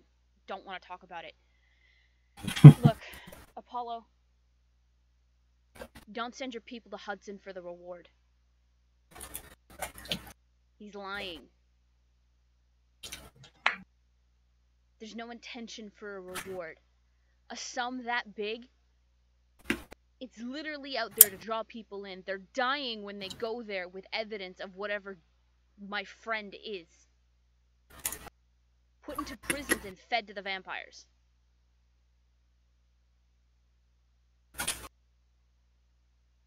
Watch your people. Always. Let's go with the fine lady out and give her a little something for her trouble. And Apollo, if you ever have need of a Dantar service, you know how to get a hold of me. I'll always have need of a Dantas service, man. She will turn and walk out with the guard unless he has something more to say. The guard walks out with you, but makes a stop at the bar. The guard hands you a reasonably sized bottle of wine and a small coin purse containing 50 gold pieces. Hell yeah. Nice.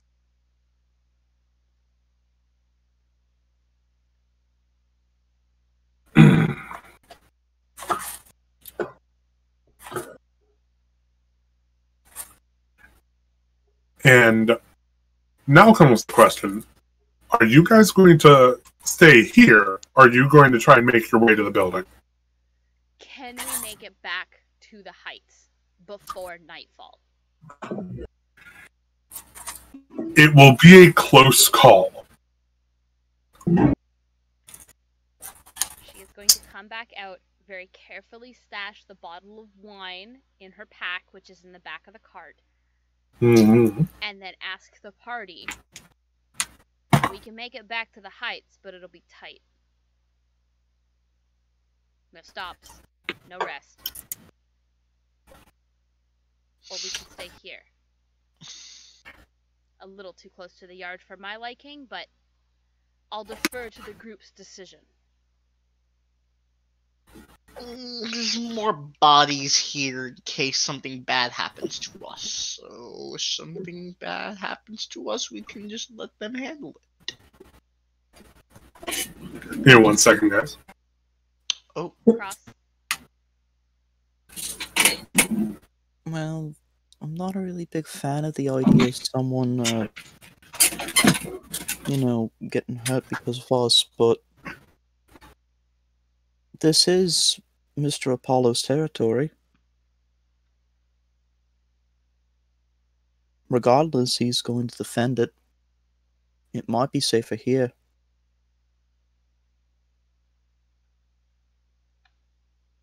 Fair enough.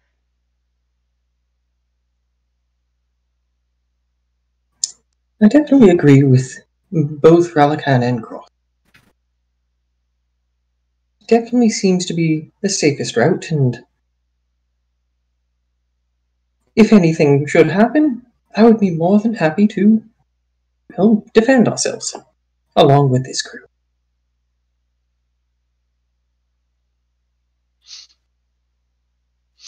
What about you, Relican?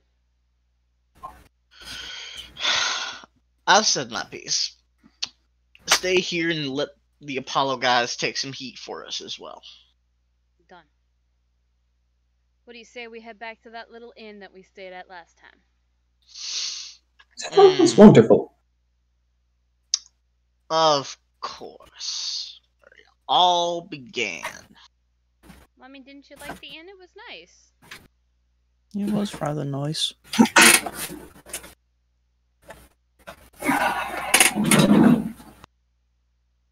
But Raul's just looking at you two, just like, yeah, the inn where I got shot in the foot. Nice. I mean, Okay. maybe don't anger people, and then they wouldn't shoot you in the foot. My sincerest apologies, ladies and gents.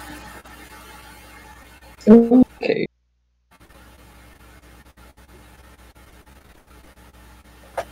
We are staying here in Apollo's territory. We're gonna head to the inn that we were at before. And Okay. stay the night. Wonderful.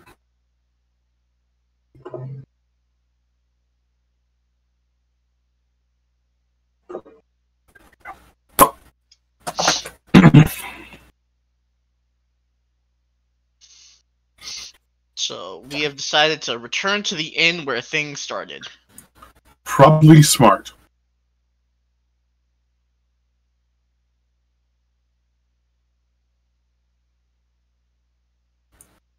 Okay. So you guys make your way to the far edge of the labyrinth, where you guys first found that inn.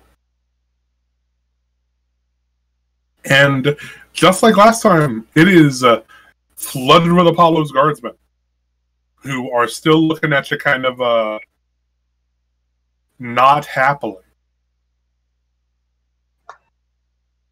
However, the innkeep does welcome you back.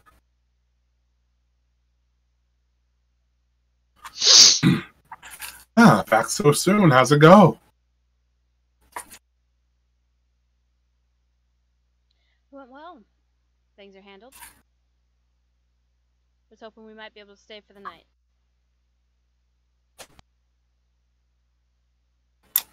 Not a problem. Same rate. Alright.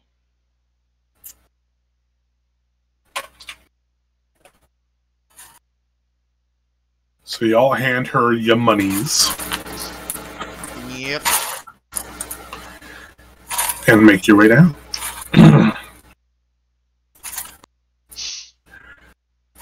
I'm going to need each of you to make me a Constitution saving throw. All of you. Okay. That is an 11. Okay, have to ask, is it to put me to sleep? Oh, wait, no. If it's not... It is not to put you to sleep. Okay.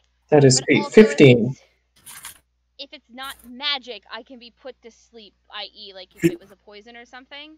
It is not magic, and it is not to put you to sleep. 23. Natural 20. One.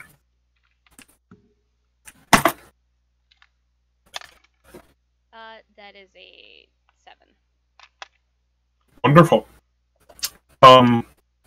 With the exception of Cross, the rest of you are shocked into alertness by a very loud banging in the middle of the night at the front doors.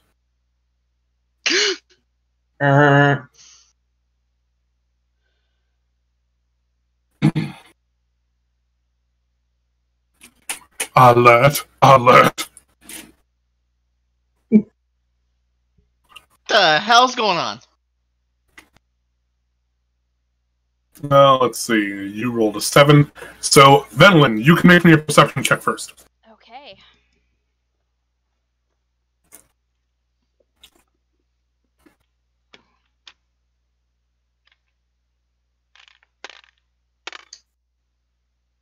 That would be a 7. You can hear a series of loud clamoring and shambling. Something that almost sounds like a stampede. Uh-huh. But in your kind of like just getting out of your meditation stupor, you can't quite put a finger on what it might be. Okay. Jason stomps out of his room, and immediately as he's out of the door, "Is everyone all right? How may I help you in this moment? Please state your emergency." And he will make a perception check to see if he sees or hears anything, if there's like windows or whatever. Go for it. 6. You don't really hear anything, except for one of the guards that hears your inquiry as he's headed downstairs. It's like, come downstairs and help barricade the doors! Understood. We got company outside! Understood. Raul's going to go up to the rooftops.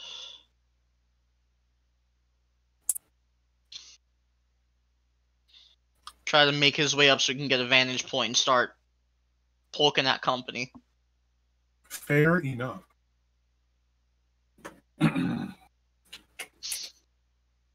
As Jason considers these guards temporary allies, he will do as told and help with the barricade. Okay. So, Ralakan, with your new vantage point, you can roll me a perception check with advantage, and Jason, you can roll me a strength check. Cool. Cross is deep in thought. Sorry. having rolled a 23 to sleep through a car accident. Oof.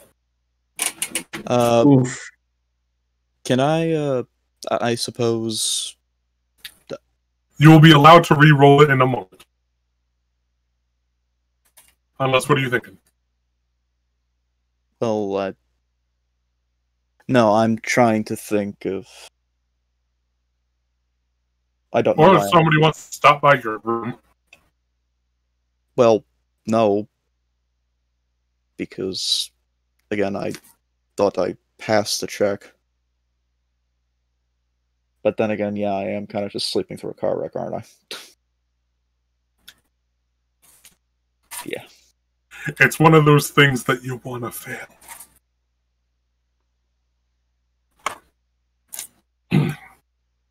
Also, I rolled an 11 for strength. Okay.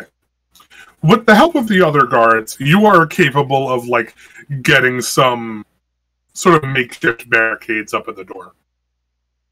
The door already had some pretty decent barricading measures, but they're just, like, battening down the hatches at this point.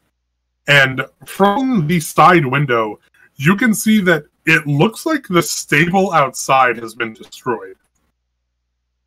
Ooh. You can see several collapsed support beams for the stable outside.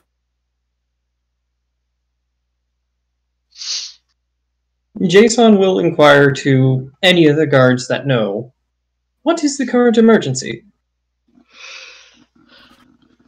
Some creatures outside. We can't make them out. One of them said that one of the guys got injured, said they were thralls, but we can't know for sure. Are the rest of your people barricaded? Those that ain't injured are headed upstairs to see if they can get a vantage point. Okay. You got fire? But yeah, we got fire. Alright. How far are the thralls or creatures, quote unquote, that are attacking us from the actual entrance? Okay. First off, what'd you roll on that perception check? I didn't even hear you tell me to roll a perception check. Yeah, roll me a perception check with advantage. Oh, 21. Okay. Once you get to the roof, you notice that there are kind of like ropes connecting this building across the street to the other buildings in the labyrinth. Right. And you can manage to balance on one to get a better view. And these guys are definitely thralls. You count at least a dozen. Yikes. And they seem to be very intently attacking the stable at the moment. Okay. And you can see a cart sort of down the street. Maybe a block away. And it looks more like a box cart than a proper carriage. Can I tell if it's one of ours or not? It does not look like one of yours. It looks like one of the ones from the yards. Okay. So what I'm going to do is take a rock I have and inscribe a rune on it.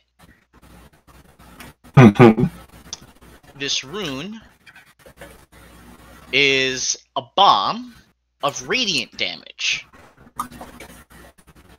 Oh. So I'm going to chuck this bomb set to explode in 10 seconds to that card. Okay. Killer Queen's second bomb, sheer heart attack, has been activated. So what do you want me to do? Dexterity? Yeah. You can make me a ranged attack roll. That is a 14. You throw it, and it's just not strong enough to make its way to the cart. But upon noticing the projectile, a lot of the thralls kind of like 2 or 3 of them break off and kind of like run off to look at it, as though you threw a stick for a bunch of dogs to go fetch. 3, 2, 1. 20-foot radiant damage. 20-foot cube of radiant damage to. What's the damage? It is 2d6. And that is 4. Is there a save, or are they just taking it? Let me check. As an action.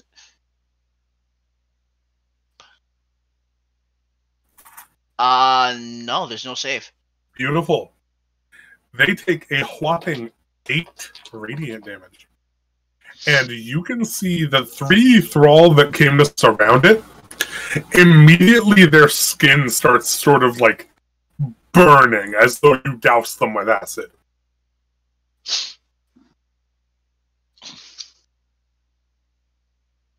Can only do it once. Now I'm just gonna continue to take pot shots at them with my bow. While Cool. I can. I'll look. Is that as an was that a full action? That was a full action to begin with, though. Okay. So I will stop.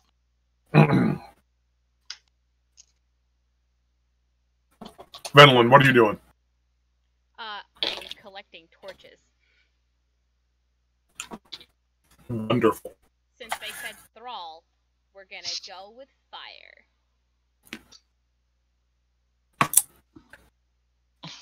You start collecting torches from all the different hallways, and as you're doing so, you note that the door to Cross's room is still closed.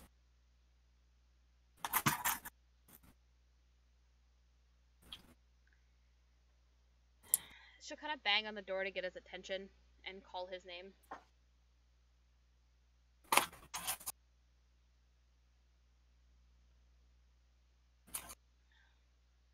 You don't have to roll. I'm pretty sure he's very well acquainted with the sound of Venelin's voice by this point. Mm-hmm. Tim, you are muted, dear. Sorry. Cross, honey, you gotta get up. We got a problem. What's going on? Thrall, and not the good kind. Not that there is a good. These are extra bad. Okay, right. And Cross will get out of bed and open up the door. Where would you need me? Downstairs. Help them barricade the door. Okay. Just listen for the sound of Jason. He'll be down there assisting. Okay. So after a short bit, you manage to get together a good couple of dozen torches.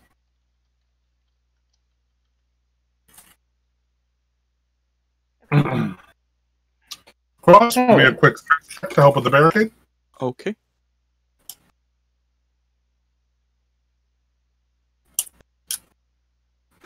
$15. That works. Alex, Hmm. how long does it take? I didn't get the exact time. How long does it take to generate a silver weapon? It takes a full action to generate, Okay. and about a minute to sort of like harvest the silver from a weapon you've already. Okay. So, Okay. Because kind of want to. Right now I have a silver dagger, but I kind of want to have a silver hand axe, if possible. a silver hand axe is entirely feasible. If Wonderful. you can build it with some silver. Wonderful. So, after a little bit of time of Jason helping barricade, he is going to, like, break off from the group a little bit and just tell everyone, please keep your distance. There is hot stuff coming through. And he is going to put his, put one of his hand axes into his back and glow bright red hot and do the silver thing. Mm-hmm. You sort of place one of your hand axes like right in the middle of your spine. The plates kind of open up, it goes right in, and you can hear the hissing of metal against cold metal as your hand axe is embedded with a silver edge. Wonderful. Venlin, what are we doing with this couple dozen torches? Well, because me realizing thralls and they're centered on attacking the stables. Guys, where was our cart parked? I think it was in the stable. Who touched the cart? Her. Yeah, who else did she touch? You. So, Venelin is gonna light the torches. Mm-hmm. And then I will be improvised weapon fighting with the torches against the thralls outside. How you getting out? Through a window. Also, maybe around the back of the... No, I can literally send my shadow outside and then go join my shadow. Mm-hmm. Oh my god, that is so dangerous for an assassin. I love it.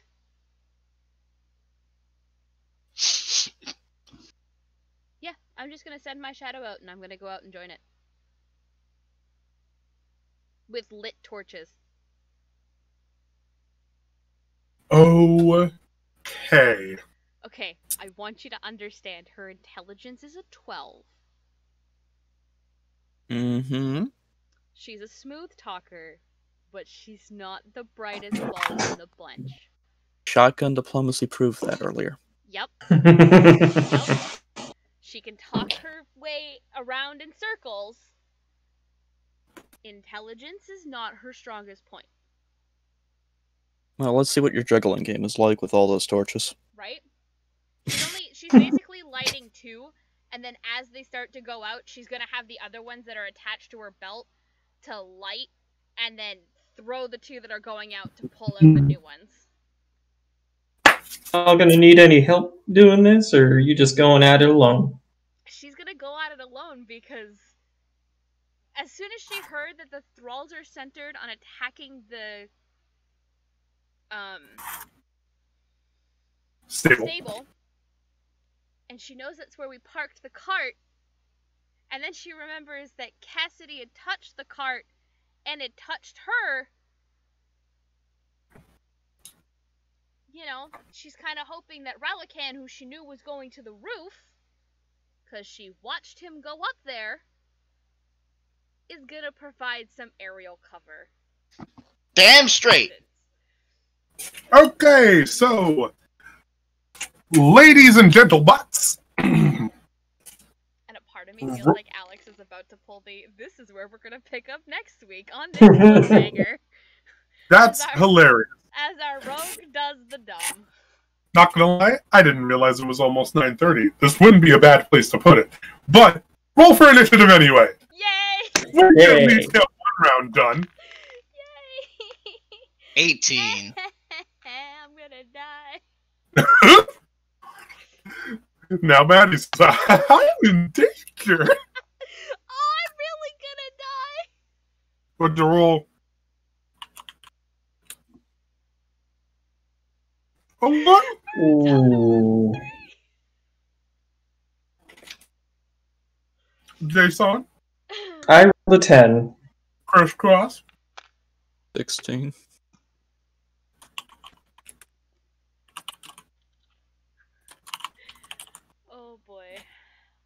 she is the epitome of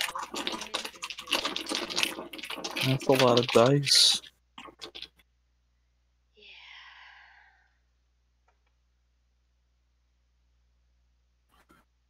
Wonderful.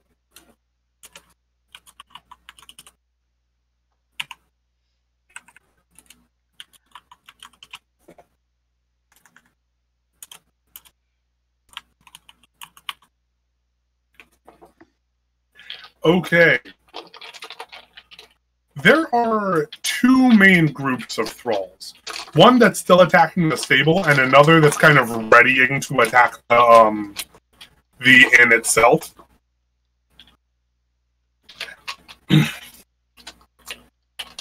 And Venlin, the moment you teleport outside, both groups kind of start to look at you. You're looking real edible about now. Yeah? Looking like a whole snack. Rao, they seem to be quite amply distracted. You're pretty sure that, like, even if they weren't distracted by Venlin's very enticing presence, they would not be looking 4 floors up to look for you. You have the first move.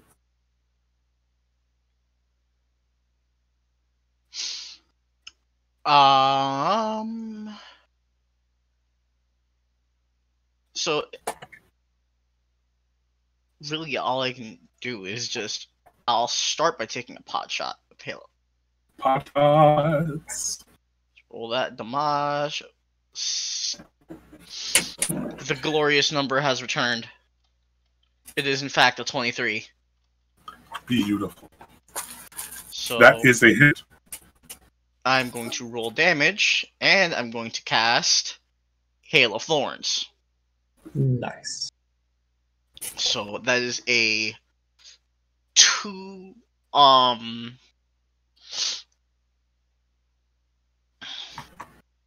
there's 2 damage on Hail of Thorns and an extra 5 damage total, so 7 from my attack. So 5 damage from your arrow, and then 2 damage in the radius. Mm-hmm. Oh, shit. Give me 1 second. Dang it. Of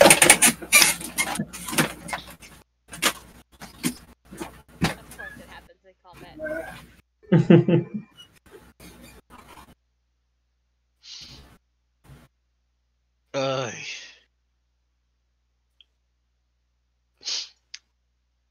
And here's a message for the chat and everyone. Don't spend more than 24 hours awake. Sleep is important. Yeah, that's what they keep telling me. If you have to, find a way to aggressively pass out. Aggressively pass out. Yes. As my favorite phrase goes, New Yorkers don't sleep, we aggressively pass out. That is indeed a fact of life. Just going to angry sleep right now.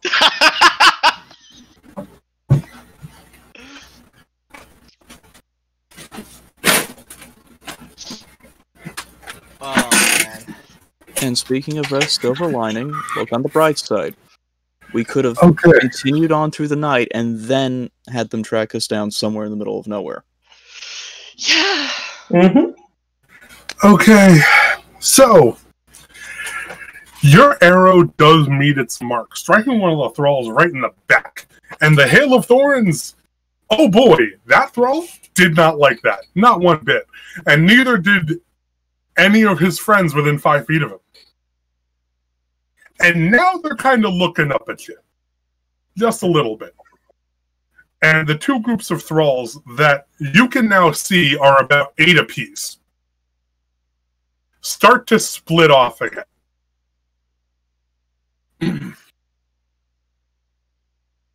That group of thrall are gonna... Where'd I put the thing? There'd I put the thing. No, that's not a D20. That's a D20. They're gonna start climbing the side of the opposite building.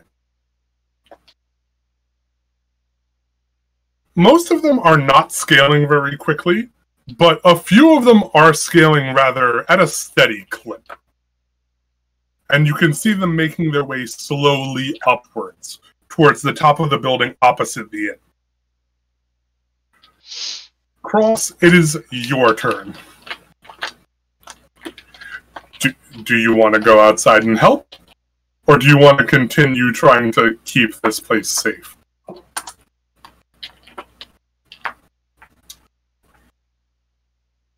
I feel like go outside and help is the correct option. Maybe it is. Oh.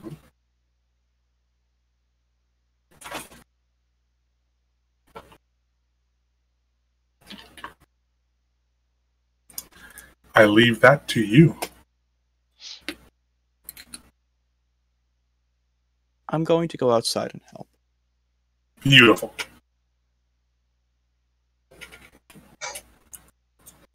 So are you going to open a window, or are you just going to dive through a window?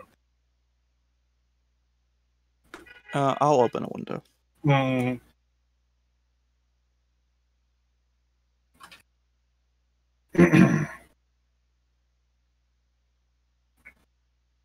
You kind of open a window on the side opposite where Venolin is. And as you do so, you can hear the kind of vertical clamoring of that second set of thralls starting to climb the side of the opposite building. Okay.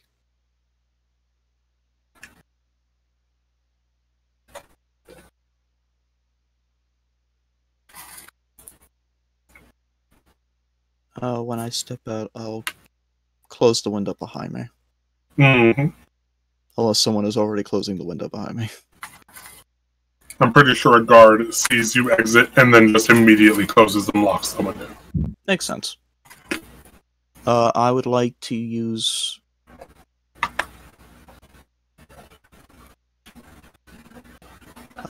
give me a second. Ah, yes, there it is. Pulls out coin purse full of monk points. Cool monk shit, please. And, again, the astral self-arms. Mm-hmm. And is there anything within range, or no? You managed to catch one of the stragglers that was kind of struggling to climb. Yeah, you can attack him. Okay. I'm gonna punch him, and... Give me a second.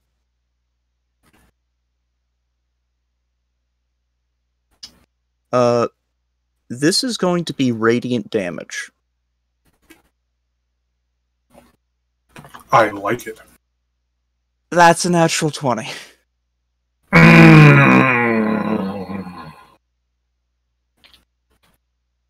Roll me that sweet, sweet damage, my boy. Hit me with it. Okay.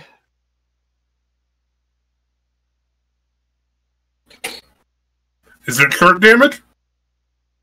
Is it shirt damage?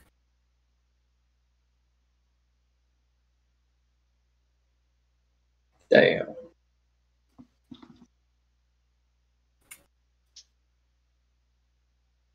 $18. Yeah. That's without the vulnerability? That's by itself? That's just by itself. That's shirt damage. You punch this thing with your astral arm, and you can see a giant kind of like black burn mark where your fist impacts. And it kind of just radiates light outwards until the thrall just bursts into dust. I think I'm gonna keep wearing this shirt just to see anybody deal shirt damage.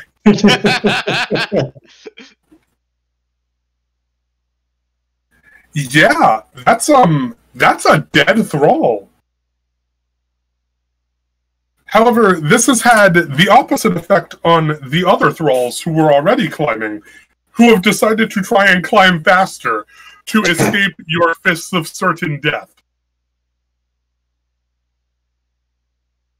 The set of thralls that are still surrounding Venolin, however, that Venolin's looking real appetizing.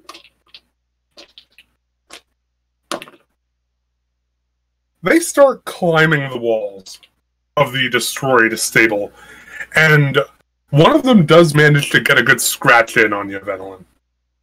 Okay. For a whopping 6 points of damage.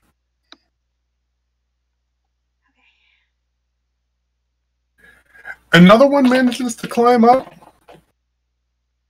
However, this one is apparently super duper fucking blind and can't hit you with a damage.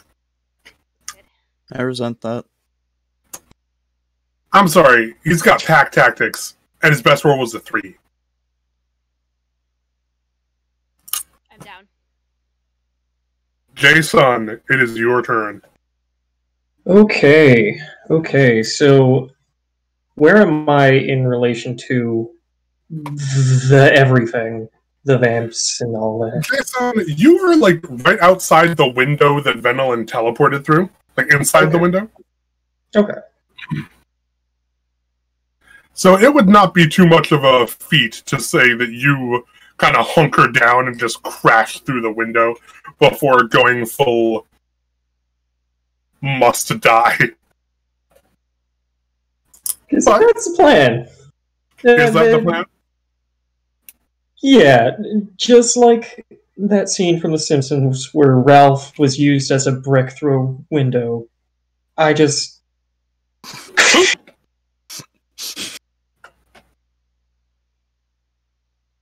I dig it. Alright, and I try to...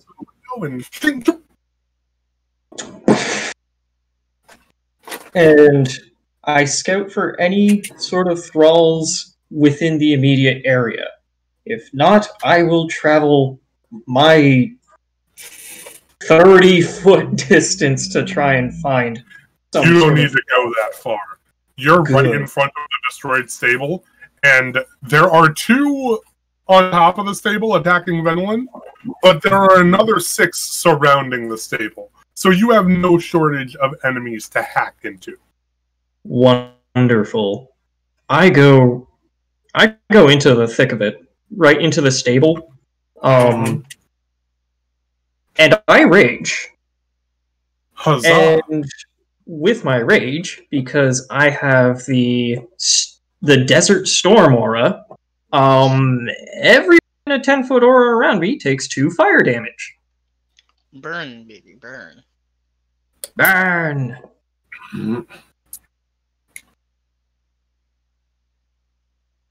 You enter your rage, and your legs outstretch outward as they used to. But this time, that sort of like heating system in your chassis starts to aggressively output heat from your torso.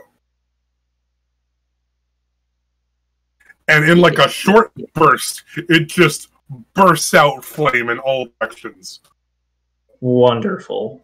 Causing 3 of the 6 vampire thralls to immediately just pop for 2 fire damage. And they are on the fire. Lovely. One of those on the fire guys will be privy to a... sorry, I should have said he's dual wielding hand axes. One of them is a silver axe. Mm-hmm. Hopefully he'll be privy to a nice hand axe to the face. Give me an attack. Of course not. That is a 14. Yeah, even though these guys are not super duper armored, they're not getting hit by a 14. Gotcha. And the other one won't hit, so yikes.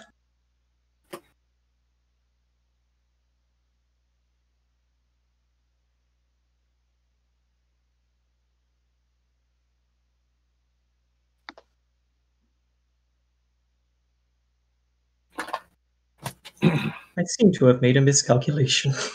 I don't know what you're talking about.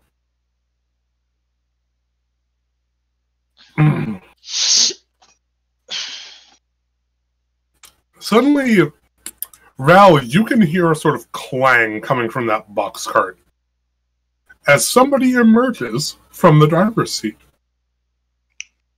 Oh no.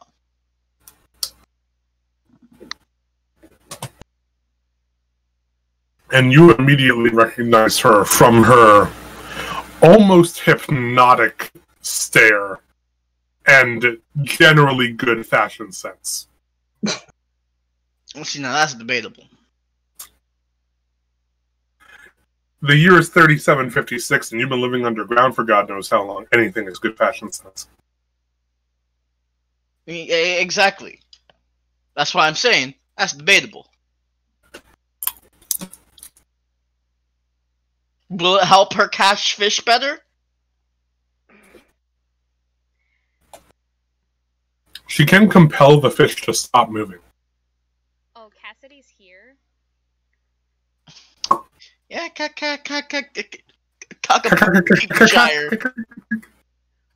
Cassidy's here. I'm sorry, I've had a small stroke there. Humana. Table for Hamana? I'm gonna yeet an arrow at her. Not yet, you're not. Excuse you. Not yet. I It's think her turn. Oh fuck.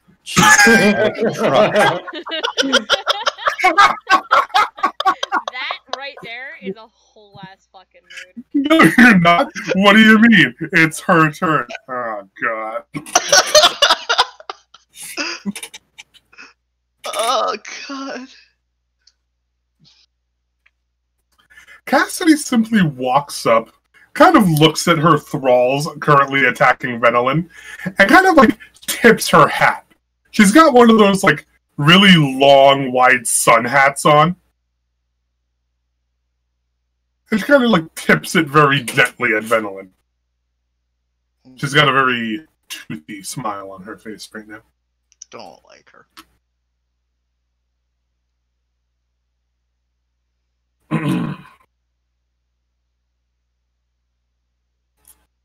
Venelin, it is your turn. Yeah. Okay. I have torches that are on fire. Mm-hmm. And there's an angry vampire lady staring at me too. Yeah, but there are two significantly angrier vampire thralls that are currently doing a slashy slash. Yeah, I know. Excuse me. Okay. What are we? Because this is all improvised weapons. This is not. Well, in some cases, torches have often been referred to and used as clubs. Yeah. I mean, when you really think about it, a torch is just a club that's on fire. True. I will allow it. Alright. Cool. Hold tight. I need to pull a club into my.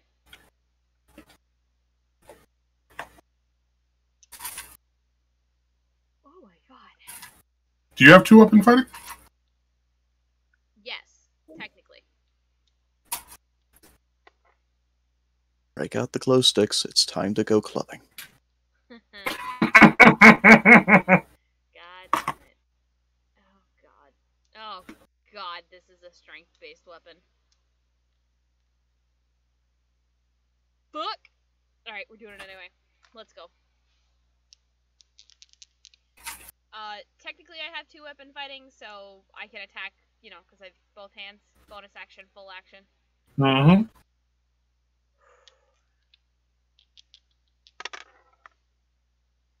Alright, well, that's a 9 total to hit, which I know for a fact is not gonna do it.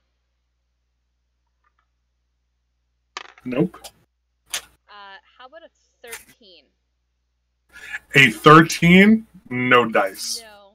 Okay, well, at this point, I'm just waving the fire around to try and keep them at bay. You kind of wave the fire. You're giving off real Benny and the Mummy vibes right now. You are definitely warding off the scarabs. Yay! They're definitely like backing away from you, though not like intimidated enough to run away. Just kind of like avoiding being set on fire. Okay. Oh boy. Well, we are back to the top of the order, so it is your turn. Shoot the vampire! Shoot the vampire! Shoot the vampire! Shooting Cassidy? Yeah, that's a Are you that's a sure 15. you want her attention on you? I'd rather have her attention on me, where I am away from her, where you can just get a nice little sneaky attack right between the cheeks. Sure. I have other problems, like the thrall that I currently can't get away from. But shoot the vampire. That's okay. Go ahead. Do it. 13.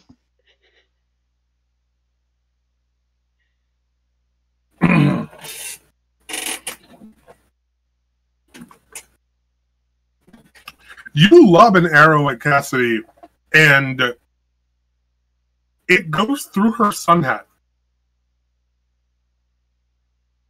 There's a hole in her sun hat. And she kind of just slowly inches her head around to look at you. But don't look at me, it was the fucking birds.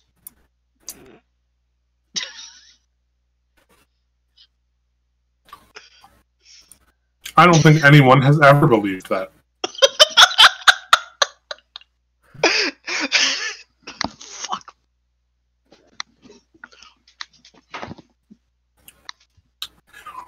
As you're doing this, two of the thralls manage to get to the top of the building, and they kind of start clawing at the rope that you're balancing on.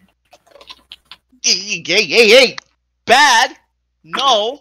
Stop that, por favor.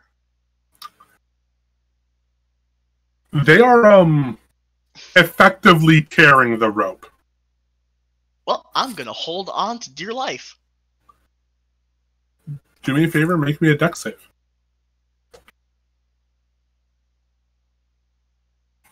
See, I'm a dex. This is for whether or not you glide like an eagle or fall like a bitch. Well, what does a 10 get me? Do I flap like a penguin? I was gonna say a dodo, but that works too. No wonder you're fucking endangered. I want to spit my water. Don't do that.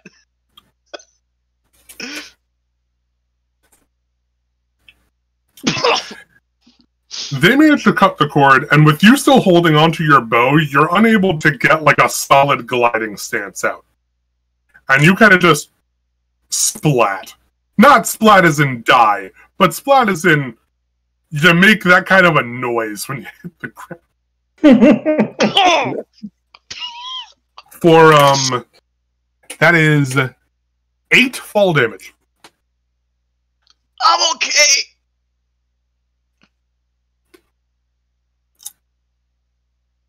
Totally fine. The rest of the thralls that were climbing start jumping back down as they notice Ral falling. Fortunately, with them standing in between you and Ral, this also makes you flanking. They're thralls. They're not very smart.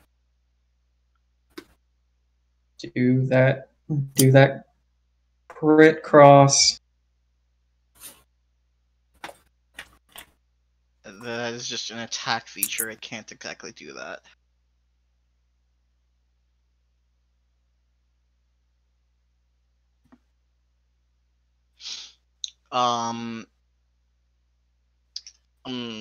That I already shot, so really all I can do is just find a way to move away from these guys, and that's my turn. Mm-hmm. Okay, so Cross, it is your turn. Okay. I am...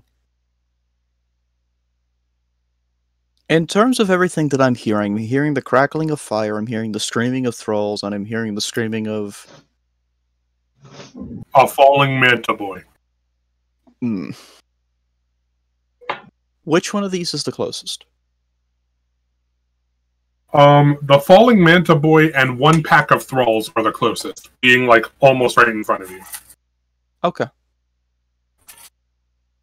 Then I will move to assist the manta boy. Wonderful. And given your position, you will be flanking these thralls. Okie dokie. Second.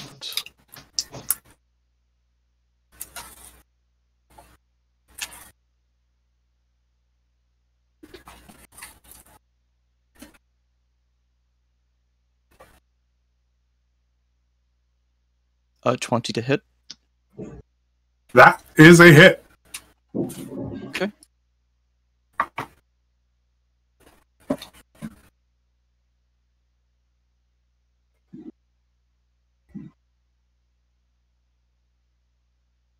For 7 points of radiant damage. That is going to hurt a lot. The thrall that you punched immediately begins to start burning and screaming and writhing on the ground in visible and severe pain. It is not dead, but it is hurting. Hurting bad. 19 to hit. That's a hit.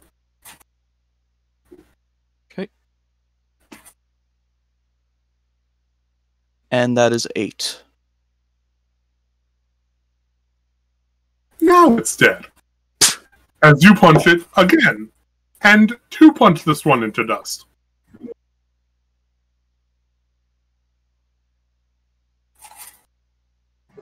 Oh boy.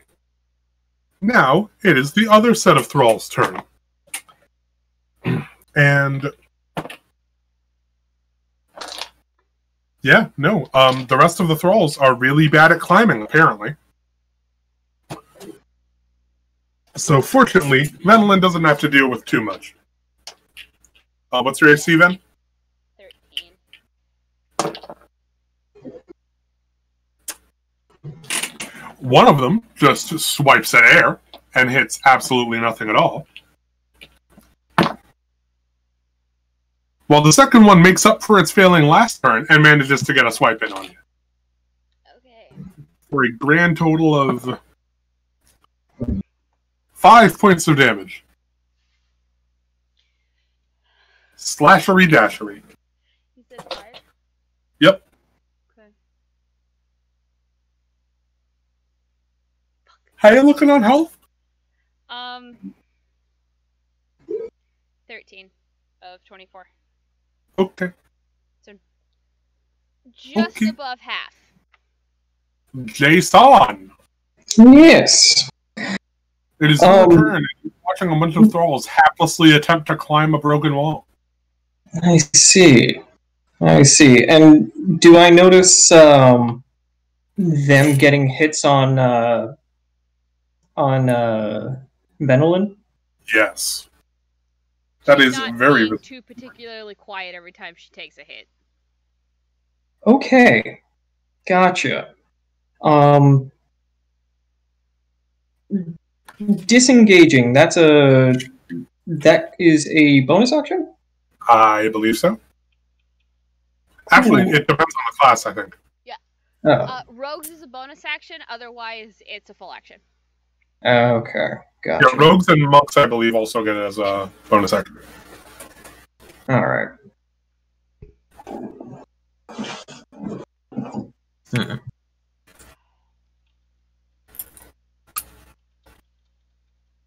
So I think I might want to...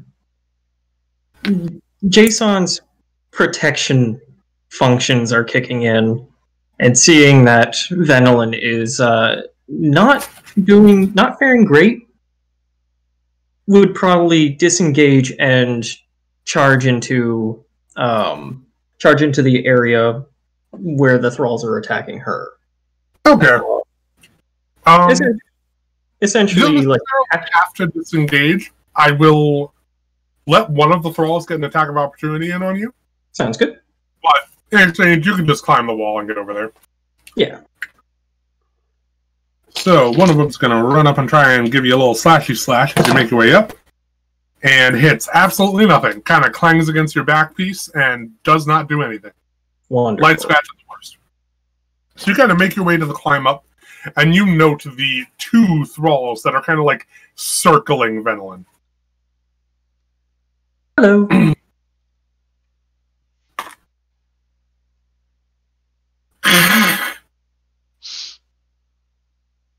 Understood. And yeah, that seems, unless there's any sort of bonus actions, which I don't think I can really do right now. Since you are in this position, you too are flanking. Yes. Do it. Do it. Do it. Oh, I can attack. Do it. Mm-hmm. Okay. Okay. Sweet. Dope. Awesome.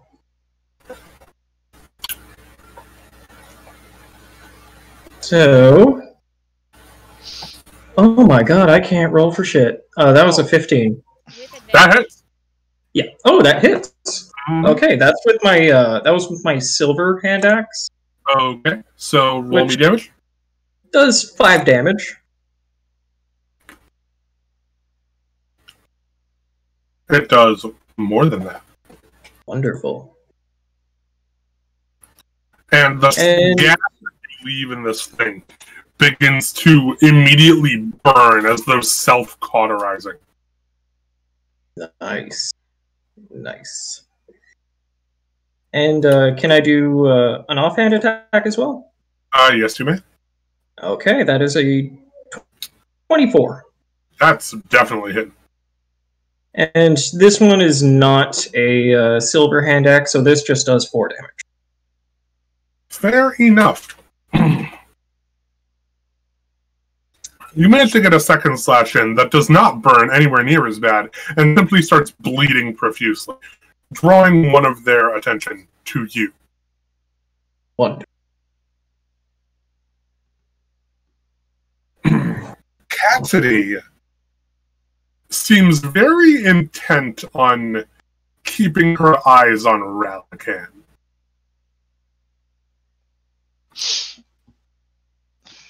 However, seeing that Ralakan is occupied with a squad of thralls at the moment, she instead pulls out what looks like an ornate throwing knife. It specifically does not look like a dagger. It is significantly smaller, has less of a curved edge, and you can see this faint kind of like reddish line streaking through it. I don't look good.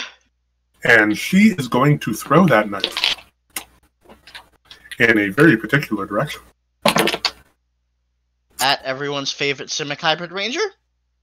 No. At everyone's favorite smart-talking rogue. Oh no. Yeah. And that is going to hit for a whopping 9 points of damage. Ooh.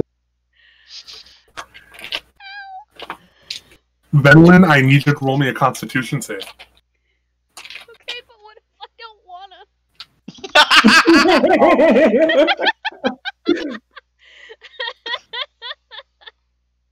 I mean, I'm gonna, but what if I don't wanna?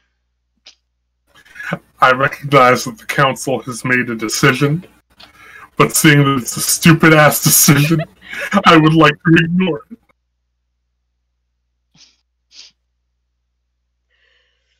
Much. 12? No, oh no, no, no, oh no, honey. Here. The moment the knife impacts, like right in your shoulder, you can feel a heat begin radiating out from the point that it hit. Yeah. And it does not take much for you to realize that this knife is poisoned. Yeah. Shit hurts. And that is where we're going to stop here. Oh. I think that's where we're going to stop. Venelin will be at the top of the order next week when we continue this little spat, this shindig. this altercation between adversaries. Oh boy! Oh boy. Oh, wonderful. Manny in the Spirit, would you like to take that? Yeah. Yeah, I got it. I got it. You okay? Yeah. You okay? I'm good. Are we good? I got 4 HP Oh. left. However, that being said, ladies and gentlemen, we are going to say goodnight. As our DM leaves us with a terrifying cliffhanger. We will be back on Monday with the second episode of The Troubleshooters. I, honest to God, don't know what's going on in that campaign, but y'all should check it out. It sounds like a fantastic story, and I can't wait to get caught up on YouTube. Sounds like trouble. They are in fact shooting it. We'll fix it in post. Tuesday will be another episode of Valley by Night as they come to the close of running vampires through the Tennessee Valley area. Wednesday will be the beach episode for Monster of the Week as we relax, enjoy our time, create deeper bonds of friendship, maybe not call a demon by summoning him in said... Yeah, we did that last time. I hear beach episode and Monster of the Week, and I'm already scared. You probably should be, because I haven't talked to Quentin about what I want to do with my pararomantic. Krakens. Which, if anybody knows anything about Monster of the Week, the pararomantic is the monster fucker. Krakens. And I am absolutely ignoring everything that Alex is saying right now. Thursday, we come back with another episode of Descent into Avernus as they go talk to Belle, who is not great. Not great at all.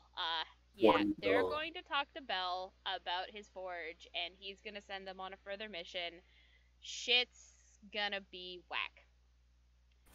We'll be off on Friday and back again on Saturday with another episode of The Stolen Cities, where we find out whether or not my dumbass rogue is gonna die. Who knows? Who knows? Certainly not me. That being said, we'd like to thank our sponsors, D&D Beyond, that is D, the letter N, dbeyond.com, as well as Lucky Dice Cafe and Liquor Express. If you're looking for live games to play in the Huntsville, Alabama area, you should check out those two locations so as to purchase your tickets in advance and play live games with our main DM, Heath. I am Pink Rambo playing Venelin. We had Spaz playing Ralakan, Squids Mackenzie playing Jason, Zeo Cobra playing Cross, and Axis Amp? Is that what your name is on Discord? That is in fact it. Okay. We have not been friends for an entire year.